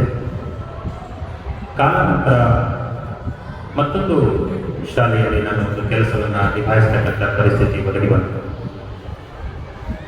ಹಾಗೆಯೇ ನನ್ನ ಆರೋಗ್ಯದ ಒಂದು ನಿಮಿತ್ತ ಕಾರಣ ನನಗೆ ಕೆಲಸವನ್ನು ನಿಭಾಯಿಸಲಿಕ್ಕೆ ಸಾಧ್ಯ ಆಗಲಿಲ್ಲ. ಮತ್ತೆ ಪುನಃ ನಮ್ಮ ಅಸಂಪ್ಷನ್ ಫಾದರ್ ರಾಘವೇಂದ್ರ ಸರ್ ಇಲ್ಲೇ ಬನ್ನಿ, ತುಂಬ ಚೆನ್ನಾಗಿರುತ್ತೆ ಅಂತ ಹೇಳಿದಾಗ ನನಗೆ ಮುಂಚೆ ಕೆಲಸ ನಿಭಾಯಿಸಿರ್ತಕ್ಕಂಥ ಒಂದು ವಿಶೇಷವಾಗಿರ್ತಕ್ಕಂಥ ಅನುಭವ ಇತ್ತು. ಹಾಗಾಗಿ ನಾನು ಆ ಫಾದರ್ನ ಮಾತಿಗೆ ಒಂದು ರೆಸ್ಪೆಕ್ಟ್ ಮಾಡಿದಂತೆ ನಾನು ಇಲ್ಲಿ ಬಂದೆ. ಯಾಕೆಂದರೆ ನನ್ನ ಮಾತೃ ಸಂಸ್ಥೆ. ಹಾಗಾಗಿ ಇವತ್ತಿನ ಒಂದು ವಿಶೇಷವಾದ ಒಂದು ದಿನದಲ್ಲಿ ನಾನು ನಿಮ್ಮ ಹತ್ರ ನನ್ನ ಒಂದು ವಿಶೇಷವಾಗಿರ್ತಕ್ಕಂಥ ಮಾತುಗಳನ್ನು ಶೇರ್ ಮಾಡ್ಕೊಳ್ಳೋಕ್ಕೆ ಇಷ್ಟಪಡ್ತೀನಿ. ಆತ್ಮೀಯ ಪೋಷಕರು, ಎಲ್ಲ ಪೋಷಕರು ಸುಮಾರು ರೀತಿಯಲ್ಲಿ ಇಲ್ಲಿ ಬಂದು ತಮ್ಮ ವಿಚಾರವನ್ನು ಶೇರ್ ಮಾಡಿಕೊಂಡ್ರು. ಸತ್ಯ, ಮೇಡಮ್ ಕೂಡ ಸುಮಾರು ವಿಚಾರಗಳನ್ನು ಶೇರ್ ಮಾಡ್ಕೊಂಡಿರ್ತಕ್ಕಂಥ ವಿಚಾರವನ್ನು ಶೇರ್ ಮಾಡಿಕೊಂಡಿರ್ತಕ್ಕಂಥ ಎಲ್ಲ ಪೋಷಕರಿಗೆ ನಾನು ತುಂಬ ಹೃದಯದ ಧನ್ಯವಾದಗಳನ್ನು ಸಲ್ಲಿಸ್ತಾ ಇದ್ದೀನಿ. ಆ ವಿಚಾರ ಅಪ್ಪಟ ಸತ್ಯ. ನನ್ನ ಒಂದು ಅನುಭವದಲ್ಲಿ ಒಂದು ಮಗು ಅತ್ಯುನ್ನತವಾಗಿ ಶೈಕ್ಷಣಿಕವಾಗಿ, ಸಾಮಾಜಿಕವಾಗಿ, ಬೌದ್ಧಿಕವಾಗಿ ಬೆಳವಣಿಗೆ ಆಗಬೇಕಪ್ಪ ಅಂತ ಅಂದರೆ ಆ ಮಗುವಿನ ಬೆಳವಣಿಗೆ, ಸರ್ವತೋಮುಖ ಬೆಳವಣಿಗೆಗೆ ನಾವೆಲ್ಲರೂ ಕಾರಣಕರ್ತರ. ಮನೆಯಲ್ಲಿ ಪೋಷಕರು ಕಾರಣಕರ್ತರಾಗ್ತಾರೆ, ಶಾಲೆಯಲ್ಲಿ ಶಿಕ್ಷಕರು, ಅದಕ್ಕೆ ಸಂಬಂಧಪಟ್ಟಿರ್ತಕ್ಕಂಥ ಮುಖ್ಯ ಶಿಕ್ಷಕರು ಪ್ರತಿಯೊಂದು ವಿಚಾರದಲ್ಲೂ ಕೂಡ ಕಾರಣಕರ್ತರಾಗಿರ್ತಾರೆ. ಆ ಮಗು ಹೇಗೆ ಬೆಳೀತಾ ಇದೆ, ಆತನ ಒಂದು ವಾತಾವರಣ ಹೇಗಿದೆ ಅನ್ನೋ ಒಂದು ವಿಚಾರದಲ್ಲಿ ನಾವು ಮತ್ತೆ ನೀವು ಇವತ್ತೆಲ್ಲ ಸೇರ್ಕೊಂಡಿದ್ದೀವಿ. ನಾನು ಇಲ್ಲಿ ಬಂದು ಮತ್ತೆ ಸತತವಾಗಿ 2 ವರ್ಷದಿಂದ ಕಾರ್ಯವನ್ನು ನಾನಿಲ್ಲಿ ಹಂಚಿಕೊಳ್ತಾ ಬರ್ತಾ ಇದ್ದೀನಿ. ಮಕ್ಕಳನ್ನ ನೋಡ್ತಾ ಇದ್ದೀನಿ, ವಿಶೇಷವಾಗಿರ್ತಕ್ಕಂಥ ಮಕ್ಕಳನ್ನು ನೋಡ್ತಾ ಇದ್ದೀನಿ. ಹಾಗೆ ತುಂಬ ಕಲಿಕೆಯಲ್ಲಿ ಮುಂದಿರ್ತಕ್ಕಂಥ ಮಕ್ಕಳನ್ನು ಕೂಡ ನಾನು ಇಲ್ಲಿ ನೋಡ್ಕೊಳ್ತಾ ಬರ್ತಾ ಇದ್ದೀನಿ. ಆತ್ಮೀಯ ಪೋಷಕರು, ಇವತ್ತು ನಮ್ಮ ಫಾದರ್ ಅವರು ಹೇಳೋ ಹಾಗೆ ಮೊಬೈಲ್ ಅಂತಕ್ಕಂಥದ್ದು ದೊಡ್ಡ ಬಿಡುಗಾಗಿ ಪರಿಣಮಿಸಿದೆ. ಒಂದು ಮೊದಲನೇ ವಿಚಾರ. ಎರಡನೇ ವಿಚಾರ ಬಂದ್ಬಿಟ್ಟು ನನ್ನ ಒಂದು ವಿಶೇಷವಾದ ವಿಷಯ ಏನಪ್ಪ ಅಂದರೆ ಗಣಿತ. ಗಣಿತದಲ್ಲಿ ನಾನು ಸಾಕಷ್ಟು ರೀತಿಯಾಗಿರ್ತಕ್ಕಂಥ ಪ್ರಯತ್ನಗಳನ್ನು ಪಡ್ತೇನೆ. ಒಂದು ಮನೆಯಲ್ಲಿ ಎಲ್ಲ ವಿವಿಧ ರೀತಿಯಾಗಿರ್ತಕ್ಕಂಥ ಜನಗಳು ಹೇಗೆ ಇರ್ತಾರೋ ಹಾಗೆಯೇ ಒಂದು ಶಾಲೆಯಲ್ಲಿ ವಿವಿಧ ಗುಣಧರ್ಮಗಳನ್ನು ಹೊತ್ಕೊಂಡು ಬಂದಿರತಕ್ಕಂಥ ಮಕ್ಕಳು ಇರ್ತಾರೆ. ನಾನು ಯಾವುದೋ ಒಂದು ನಿಟ್ಟಿನಲ್ಲಿ ನನ್ನ ಪಾಠವನ್ನು ಪ್ರವಚನಗಳನ್ನು ಮಾಡುವಾಗ, ಲೆಕ್ಕಗಳನ್ನು ಕಲಿಸುವಾಗ ಸುಮಾರು ಅನುಭವಗಳನ್ನು ನಾನು ಪಡ್ಕೊಂಡೆ. ಯಾಕೆಂದ್ರೆ ನನ್ನ ಗುರುಗಳು ನನಗೆ ಪಾಠ ಮಾಡ್ತಾ ಇದ್ರು, Raghavendra, teaching is a continuous process, it never ends. ನನಗೆ ಅದು ನನ್ನ ವೃತ್ತಿ ಜೀವನದಲ್ಲಿ ಬಂದಾಗ ನನಗೆ ತುಂಬ ಗೊತ್ತಾಗ್ತಾ ಇದೆ. ಆ ಮಗುನ ಯಾವ ರೀತಿಯಾಗಿ ನಾವು ಮುಂದೆ ತರಬೇಕು, ಇದಕ್ಕೆ ಯಾರ ಸಹಕಾರ ತುಂಬ ಬೇಕು. ಒಬ್ಬನು ಗಣಿತದಲ್ಲಿ ತುಂಬ ಚೆನ್ನಾಗಿರ್ತಾನೆ, ಒಬ್ಬನು ಕನ್ನಡದಲ್ಲಿ ತುಂಬ ಚೆನ್ನಾಗಿರ್ತಾನೆ, ಒಬ್ಬ ಸಮಾಜ ವಿಜ್ಞಾನದಲ್ಲಿ ತುಂಬ ಚೆನ್ನಾಗಿ ಕೊಡ್ತಾ ಇರ್ತಾನೆ, ಕೆಲವೊಬ್ಬರು ಗಣಿತದಲ್ಲಿ ತುಂಬ ವೀಕ್ ಆಗಿರ್ತಾರೆ, ವಿಜ್ಞಾನದಲ್ಲಿ ತುಂಬ ವೀಕ್ ಆಗಿರ್ತಾರೆ. ಆ ವಿಶೇಷವಾಗಿರ್ತಕ್ಕಂಥ ಕೌಶಲ್ಯವನ್ನು ಗಳಿಸ್ಕೊಳ್ಳೋದು ಹೇಗೆ, ಆ ಮಗುಗೆ ಮನಮುಟ್ಟ ಹಾಗೆ ಹೇಳಿಕೊಡೋದು ಹೇಗೆ, ಅದರಲ್ಲಿ ಏನಾದರೂ ಕೌಶಲ್ಯಗಳ ಅಗತ್ಯತೆ ಇದೆಯಾ, ಅದರಲ್ಲಿ ನಮ್ಮ ಪಾತ್ರ ಏನು, ಪೋಷಕರು ಏನಾದರೂ ಸ್ವಲ್ಪ ಮಟ್ಟಿಗಾದರೂ ಅಟ್ಲೀಸ್ಟ್ ಒಂದು 15ರಿಂದ ಒಂದು 20 ನಿಮಿಷ, ಒಂದು ಹಾಫ್ ಅನ್ ಅವರ್ ಅವ್ರ ಜೊತೆ ಕಮ್ಯುನಿಕೇಶನ್ ಮಾಡ್ತಾ ಇದ್ದಾರಾ, ಏನಾದರೂ ಓದ್ತಾ ಇದ್ದಾನ, ಮೊಬೈಲ್ಗಳನ್ನು ಜಾಸ್ತಿ ಬಳಸ್ಕೊಳ್ತಾ ಇದ್ದಾನ, ಅಗತ್ಯತೆಗೆ ತಕ್ಕಂತೆ ಇದ್ರೆ ಇಟ್ಸ್ ಓಕೆ. ಅಗತ್ಯಕ್ಕಿಂತ ಜಾಸ್ತಿ, ಅಗತ್ಯಕ್ಕಿಂತ ಕಡಿಮೆ ಎಲ್ಲವೂ ದೋಷ. ಹಾಗಂತ ದೊಡ್ಡ ಮಹನೀಯರಲ್ಲೇ ಹೇಳಿ. ಹಾಗಾಗಿ ಏನು ಆಗ್ತಾ ಇದೆ, ಮಗು ಏನು ಒಂದು ವಾತಾವರಣದಲ್ಲಿ ಬದುಕಿ ಬಾಳ್ತಾ ಇದೆ ಅಂತಕ್ಕಂಥದ್ದು ನಮಗೆ ಅತ್ಯವಶ್ಯಕವಾಗಿ ತಿಳ್ಕೋಬೇಕಾಗಿರ್ತಕ್ಕಂಥ ಅಂಶ. ಆತ್ಮೀಯ ಪೋಷಕ, ನಿಮ್ಮ ಒಂದು ಮಗುವಿನ ಸರ್ವತೋಮುಖ ಬೆಳವಣಿಗೆಯ ಜೊತೆಗೇನೆ ನಿಮ್ಮ SSLCಯ ಒಂದು ರಿಸಲ್ಟ್ ಕೂಡ ಅಷ್ಟೇ ಮುಖ್ಯವಾಗಿದೆ. ಈ SSLC ರಿಸಲ್ಟ್ ತುಂಬಾ ಚೆನ್ನಾಗಿ ಆಗ್ಬೇಕಪ್ಪ ಅಂತಂದ್ರೆ ನಾವು ಏನೇನು ಪ್ಯಾರಾಮೀಟರ್ಸ್ ಫಾಲೋ ಮಾಡ್ತಾ ಹೋಗ್ಬೇಕು. ನಾನು ಕೆಲವೊಂದು ಟೈಮ್ ಟೇಬಲ್ಸ್ ಅನ್ನ ಮಕ್ಕಳಿಗೆ ನಾನು ಹಾಕೊಟ್ಟೆ. ಅದು ಫಾಲೋ ಅಪ್ ಮಾಡ್ತಿದ್ದಾನ ಪರ್ಸನಲಿ ನಾನು ಕೂಡ ಕೆಲವೊಬ್ಬರನ್ನ ಕೇಳಿ ನೋಡಿದೆ. ನಾನು ಸ್ವಲ್ಪ ಪರ್ಸನಲಿ ಕೇಳಿ ನೋಡ್ತೀನಿ, ಏನಪ್ಪ ಮಾಡ್ತಿದ್ಯಾ, ವರ್ಕ್ ಮಾಡ್ತಿದ್ಯಾ, ಎಲ್ಲಿವರೆಗೂ ಓದ್ತಿದ್ಯಾ, ಯಾವ್ದು ನಿನಗೆ ಕಷ್ಟ ಆಗ್ತಾ ಇದೆ, ಯಾವ ಕಾನ್ಸೆಪ್ಟ್ ನಿನಗೆ ಕಷ್ಟ ಆಗ್ತಾ ಇದೆ, ಫಸ್ಟ್ ಆಫ್ ಆಲ್ ಏನಾದರೂ ವರ್ಕ್ ಮಾಡಿದ್ಯಾ, ಡೌಟ್ ಬರ್ತಿದೆಯಾ. ಮಕ್ಕಳಿಗೆ ಡೌಟ್ಸ್ ಬರ್ತಿದೆ ಅಂತಂದ್ರೆ ಅವರು ಓದ್ತಾ ಇದ್ದಾರೆ ಅಂತ ಅರ್ಥ. ಮಕ್ಕಳಿಗೆ ಯಾವುದೇ ರೀತಿಯಾಗಿರ್ತಕ್ಕಂಥ ಡೌಟ್ಸ್ಗಳು ಬರ್ತಿಲ್ಲಪ್ಪ, 2 ರೀತಿಯ ವಿದ್ಯಾರ್ಥಿಗಳನ್ನು ನಾವು ಕ್ಯಾಟಗರೈಸ್ ಮಾಡ್ಬೋದು. ಒಂದು, ಸಾಕು ನನಗೆ ಅರ್ಥ ಆಗ್ತಾ ಇಲ್ಲ, ಏನು ಗೊತ್ತಾಗ್ತಾ ಇಲ್ಲ, ಸ್ವಾಗತ ಅಂತ ಮಕ್ಕಳಿಗೆ ತುಂಬ ಹೃದಯದ ಸ್ವಾಗತ. ಇನ್ನೊಂದು, ತುಂಬಾ ಚೆನ್ನಾಗಿ ಓದ್ಕೊಂಡು ನನಗೆ ಯಾವುದೇ ರೀತಿಯಾಗಿರ್ತಕ್ಕಂಥ ಡೌಟ್ಸೇ ಇಲ್ಲ ಅಂತ ಮಕ್ಕಳು ಕೂಡ ಇರ್ತಾರೆ. ತುಂಬ ಸೂಪರ್ಫಿಷಿಯಲ್, ಒಂದು ತುಂಬ ಬುದ್ಧಿಶಕ್ತಿ ತುಂಬ ಜಾಸ್ತಿ ಇರ್ತಕ್ಕಂಥ ಮಕ್ಕಳು ನೋಡ್ತೀವಿ. ಎಲ್ಲ ರೀತಿ 5 ಗಂಟೆ ಒಂದೇ ಸಮ ಇರ್ಲಿಕ್ಕೆ ಆಗೋದಿಲ್ಲ. ಬೇರೆ ಬೇರೆ ರೀತಿಯಾಗಿರ್ತಕ್ಕಂಥ ಮಕ್ಕಳನ್ನ ಆ ಶಿಕ್ಷಕರು ಗಮನಿಸಿರ್ತಾರೆ. ನಾವು ಮತ್ತು ನೀವು ಇಲ್ಲಿ ಪರಿಗಣಿಸಬೇಕಾದ ಅಂಶ ಏನಪ್ಪಾ ಅಂತಂದ್ರೆ, ಕೊಟ್ಟಿರ್ತಕ್ಕಂಥ ಒಂದು ಕೆಲಸವನ್ನು, ಆಗಿರ್ತಕ್ಕಂಥ ಒಂದು ಪಾಠವನ್ನು ಆ ಮಗು ಮನೆಗೆ ಎಷ್ಟು ಮಟ್ಟಿಗೆ ಟೈಮ್ ಅನ್ನ ಸ್ಪೆಂಡ್ ಮಾಡ್ತಾ ಇದೆ, ಅಟ್ಲೀಸ್ಟ್ ಬುಕ್ ಅನ್ನ ಓಪನ್ ಮಾಡ್ತಾ ಇದ್ದಾನ, ಅದನ್ನ ನಿಮ್ಮ ಕಡೆಯಿಂದ ದಯವಿಟ್ಟು ನಮಗೆ ಕಲಿಸ. ಪ್ರತಿ ಎಫೆಗೂ ಆಗ್ಬೇಕಾದ್ರೆ ನೀವು ತಿಳಿಸ್ತಾ ಇದ್ದೀವಿ, ನಾವು ಅದನ್ನ ಅಬ್ಸರ್ವೇಷನ್ಸ್ ಮಾಡ್ತಾ ಇದ್ದೀವಿ, ನೋಡ್ತಾ ಇದ್ದೀವಿ, ಮನ ಮುಟ್ಟು ಹಾಗೆ ಹೇಳ್ತಾ ಕೂಡ ಇದೆ. ಯಾಕಪ್ಪ ಅಂತಂದ್ರೆ ನಾನು ಕೂಡ ಒಂದು PU ಡಿಪಾರ್ಟ್ಮೆಂಟ್ ಅಲ್ಲಿ ಕೆಲಸ ಮಾಡ್ತಾ ಇದ್ದೆ. ಮುಂದೆ PUಗೆ ಒಂದು ಸೀಟ್ ತುಂಬಾ ಚೆನ್ನಾಗಿ ಸಿಗಬೇಕಪ್ಪ ಅಂದ್ರೆ SSLC ಮಾರ್ಕ್ಸ್ ಕಾರ್ಡ್ ಅಷ್ಟು ಇಂಪಾರ್ಟೆಂಟ್ ಆಗುತ್ತೆ. ಆತ್ಮೀಯ ಪೋಷಕರು, ಇವತ್ತಿನ ದಿನ 95% ತೆಗೆದಿದ್ದಾರೆ, 96% ತೆಗೆದಿದ್ದಾರೆ, ಫ್ರೀ ಸೀಟ್ ಕೊಡ್ಲಿಕ್ಕೆ ಎಷ್ಟೊಂದು ಕಾಲೇಜುಗಳು ಹುಡುಕೊಂಡು ಬರ್ತಾ ಇದ್ದಾರೆ. ಹಾಗಾದ್ರೆ ನಿಮ್ಮ ಮಗುವಿನ ಎಜುಕೇಶನ್ ಯಾವ ಥರ ಇರಬೇಕು, ನೀವು ಆ ಮಗುವಿನ ಜೊತೆ ಎಷ್ಟು ಟೈಮನ್ನು ಸ್ಪೆಂಡ್ ಮಾಡಬೇಕು, ನಿಮ್ಮ ಮಗುವಿನ ಒಂದು ಪ್ರಗತಿ, ನಿಮ್ಮ ಪ್ರಗತಿ, ಆ ಶಿಕ್ಷಕರ ಪ್ರಗತಿ, ಆ ಒಂದು ಸಂಸ್ಥೆಯ ಒಂದು ಪ್ರಗತಿ, ಆ ಮುಖ್ಯ ಶಿಕ್ಷಕರ ಒಂದು ಪ್ರಗತಿಯಾಗಿದೆ. ಹಾಗಾಗಿ ಅದನ್ನ ಒಬ್ಬನನ್ನೇ ಬಿಡ್ಲಿಕ್ಕೆ ಆಗೋದಿಲ್ಲ. ನಾವು ಎಷ್ಟು ಪಾಠಗಳನ್ನ ಮಾಡ್ತಾ ಹೋಗ್ತೀವಿ, ಎಷ್ಟು ವರ್ಕನ್ನು ಕೊಡ್ತಾ ಹೋಗ್ತೀವಿ, ಜೊತೆಗೇನೆ ನಿಮ್ಮಲ್ಲಿ ಕಳಕಳಿಯಾದ ಮನವಿ ಏನಪ್ಪಾ ಅಂತಂದ್ರೆ, ನೀವು ಆ ಒಂದು ವಿದ್ಯಾರ್ಥಿಯನ್ನ, ನಿಮ್ಮ ಮಕ್ಕಳನ್ನ ದಯವಿಟ್ಟು ಡೈಲಿ ರೆಗ್ಯುಲರ್ಲಿ ಅಬ್ಸರ್ವ್ ಮಾಡ್ಬೋದು. ಮಿಕ್ಕಿರ್ತಕ್ಕಂಥ ಕೆಲಸ ನಮಗೆ.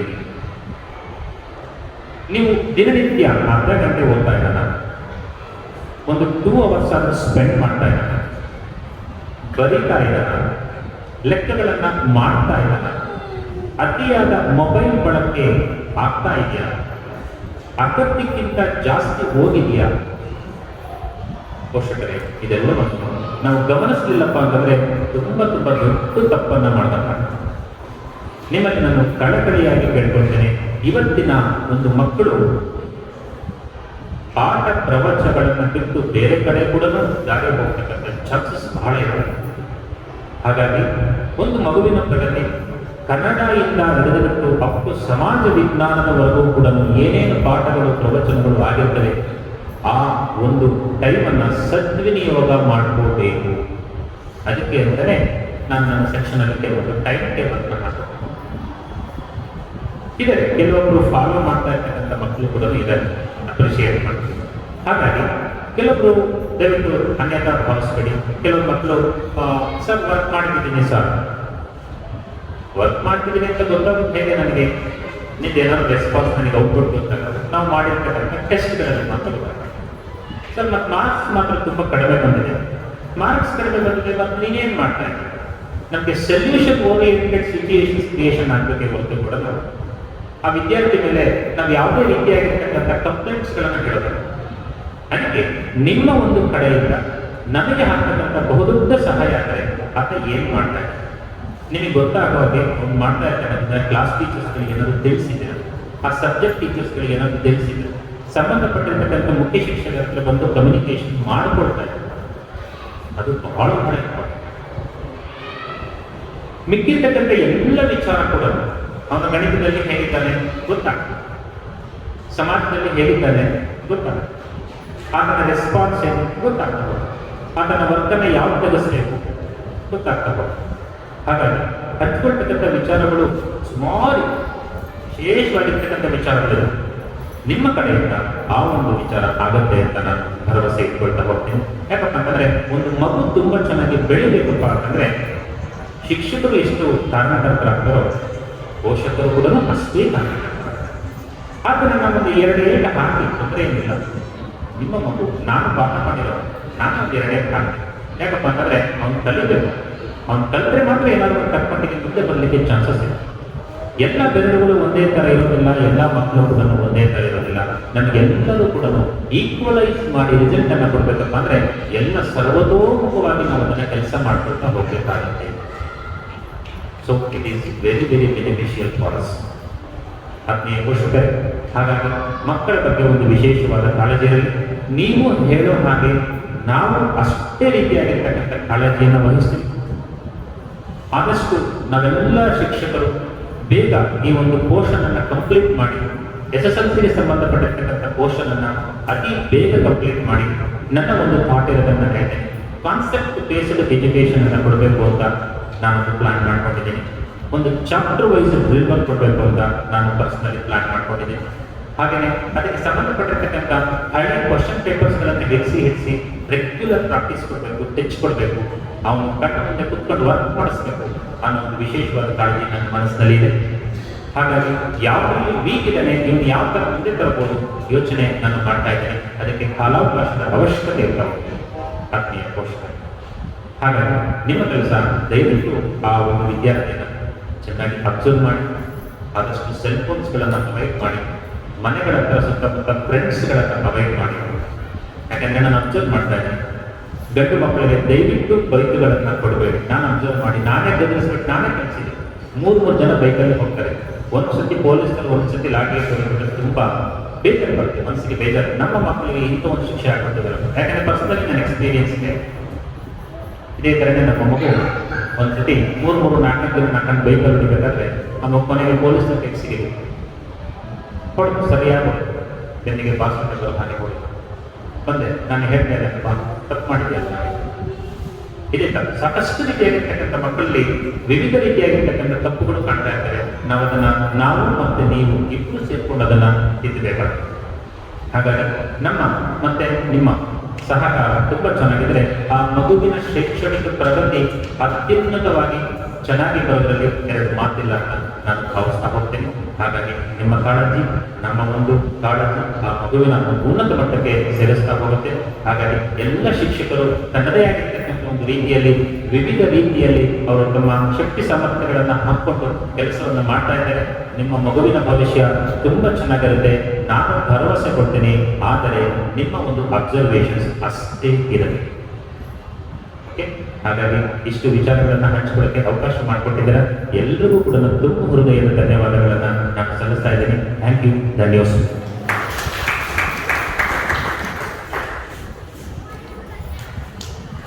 ಮೌಲ್ಯಯುಕ್ತ ಸಂದೇಶವನ್ನ ಪೋಷಕರಿಗೆ ನೀಡಿದಂತಹ ಸರ್ಗೆ ನಾನು ಅಭಿನಂದನೆಗಳನ್ನು ಸಲ್ಲಿಸ್ತೀವಿ.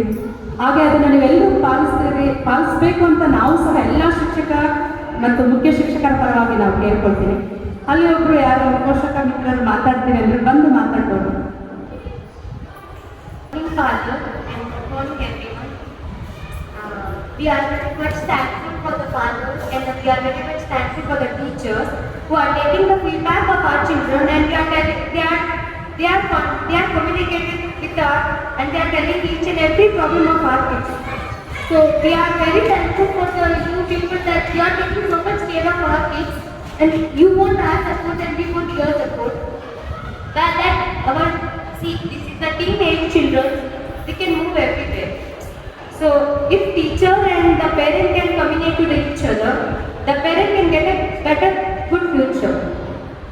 So thank you so much. I'm feeling very glad that our kids are studying in such a good platform and they are taking so much care of you.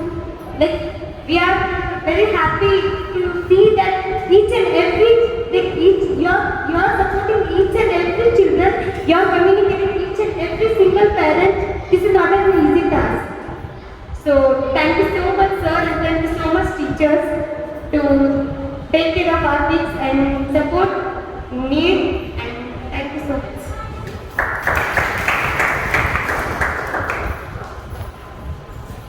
ಕಡೆ ಅನಿಸಿಕೆಯನ್ನು ಹಂಚಿಕೊಂಡಂತಹ ಪೋಷಕರಿಗೂ ಸಹ ಧನ್ಯವಾದಗಳನ್ನು ತಿಳಿಸ್ತಾ ಈಗ ಕಡೆ ಹಂತಕ್ಕೆ ಬಂದಿದ್ದೀವಿ. ಈಗ ವಂದನಾರ್ಪಣೆ ನಮ್ಮ ವಿಜ್ಞಾನ ಶಿಕ್ಷಕಿಯಾದಂತಹ ವಹಿದಾ ಮಿಸ್ ಅವರಿಗೆ.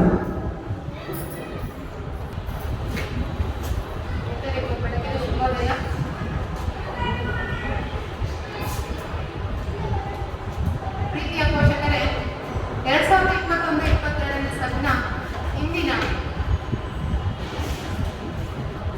ಇಂದಿನ ಈ ಪೋಷಕ ಮತ್ತು ಶಿಕ್ಷಕರ ಸಭೆಗೆ ಆಗಮಿಸಿ ನಿಮ್ಮ ಬಹಳಷ್ಟು ವಿಷಯಗಳನ್ನು ಇಲ್ಲಿ ನಮಗೆ ತಿಳಿಸಿಕೊಟ್ಟಿದ್ದೀರಾ. ಮಕ್ಕಳ ಪ್ರಗತಿಯಲ್ಲಿ ಪೋಷಕ ಮತ್ತು ಶಿಕ್ಷಕರ ಪಾತ್ರ ತುಂಬಾನೇ ಪ್ರಮುಖವಾದದ್ದು. ಮಕ್ಕಳು ದೀಪಗಳಿದ್ದಂತೆ ಆ ದೀಪಗಳನ್ನು ಬೆಳಗಿಸುವ ಹೊಣೆ ನಿಮ್ಮೆಲ್ಲರದು. ಹಾಗೆ ಆ ದೀಪಗಳನ್ನು ಹಾರಲು ಬಿಡದಂತೆ ತುಂಬಾ ಜಾಗೃತವಾಗಿ ನೋಡಿಕೊಳ್ಳೋದು ನಿಮ್ಮೆಲ್ಲರ ಕರ್ತವ್ಯ. ಸೊ ಈ ಒಂದು ಸುವರ್ಣ ಅವಕಾಶವನ್ನು ಒದಗಿಸಿಕೊಟ್ಟಿದ್ದ ನಮ್ಮ ಶಾಲೆಯ ಮುಖ್ಯ ಶಿಕ್ಷಕರಾದಂಥ ರೆವರೆಂಡ್ ಫಾದರ್ ನೆಲ್ಸನ್ ಡಿಸೋಜರ್ ಅವರಿಗೆ ತಮ್ಮೆಲ್ಲರ ಪರವಾಗಿ ವಂದನೆಗಳನ್ನು ತಿಳಿಸುತ್ತೇವೆ. ಹಾಗೆ ಈ ಒಂದು ಕಾರ್ಯಕ್ರಮದ ಕೇಂದ್ರ ಬಿಂದುವಾದ ಪೋಷಕರು, ನೀವು ಈ ಸಭೆಯಲ್ಲಿ ಪಾಲ್ಗೊಂಡು ಬಹಳಷ್ಟು ನಿಮ್ಮ ಅನಿಸಿಕೆಗಳನ್ನು ವ್ಯಕ್ತಪಡಿಸಿದ್ದೀರಾ.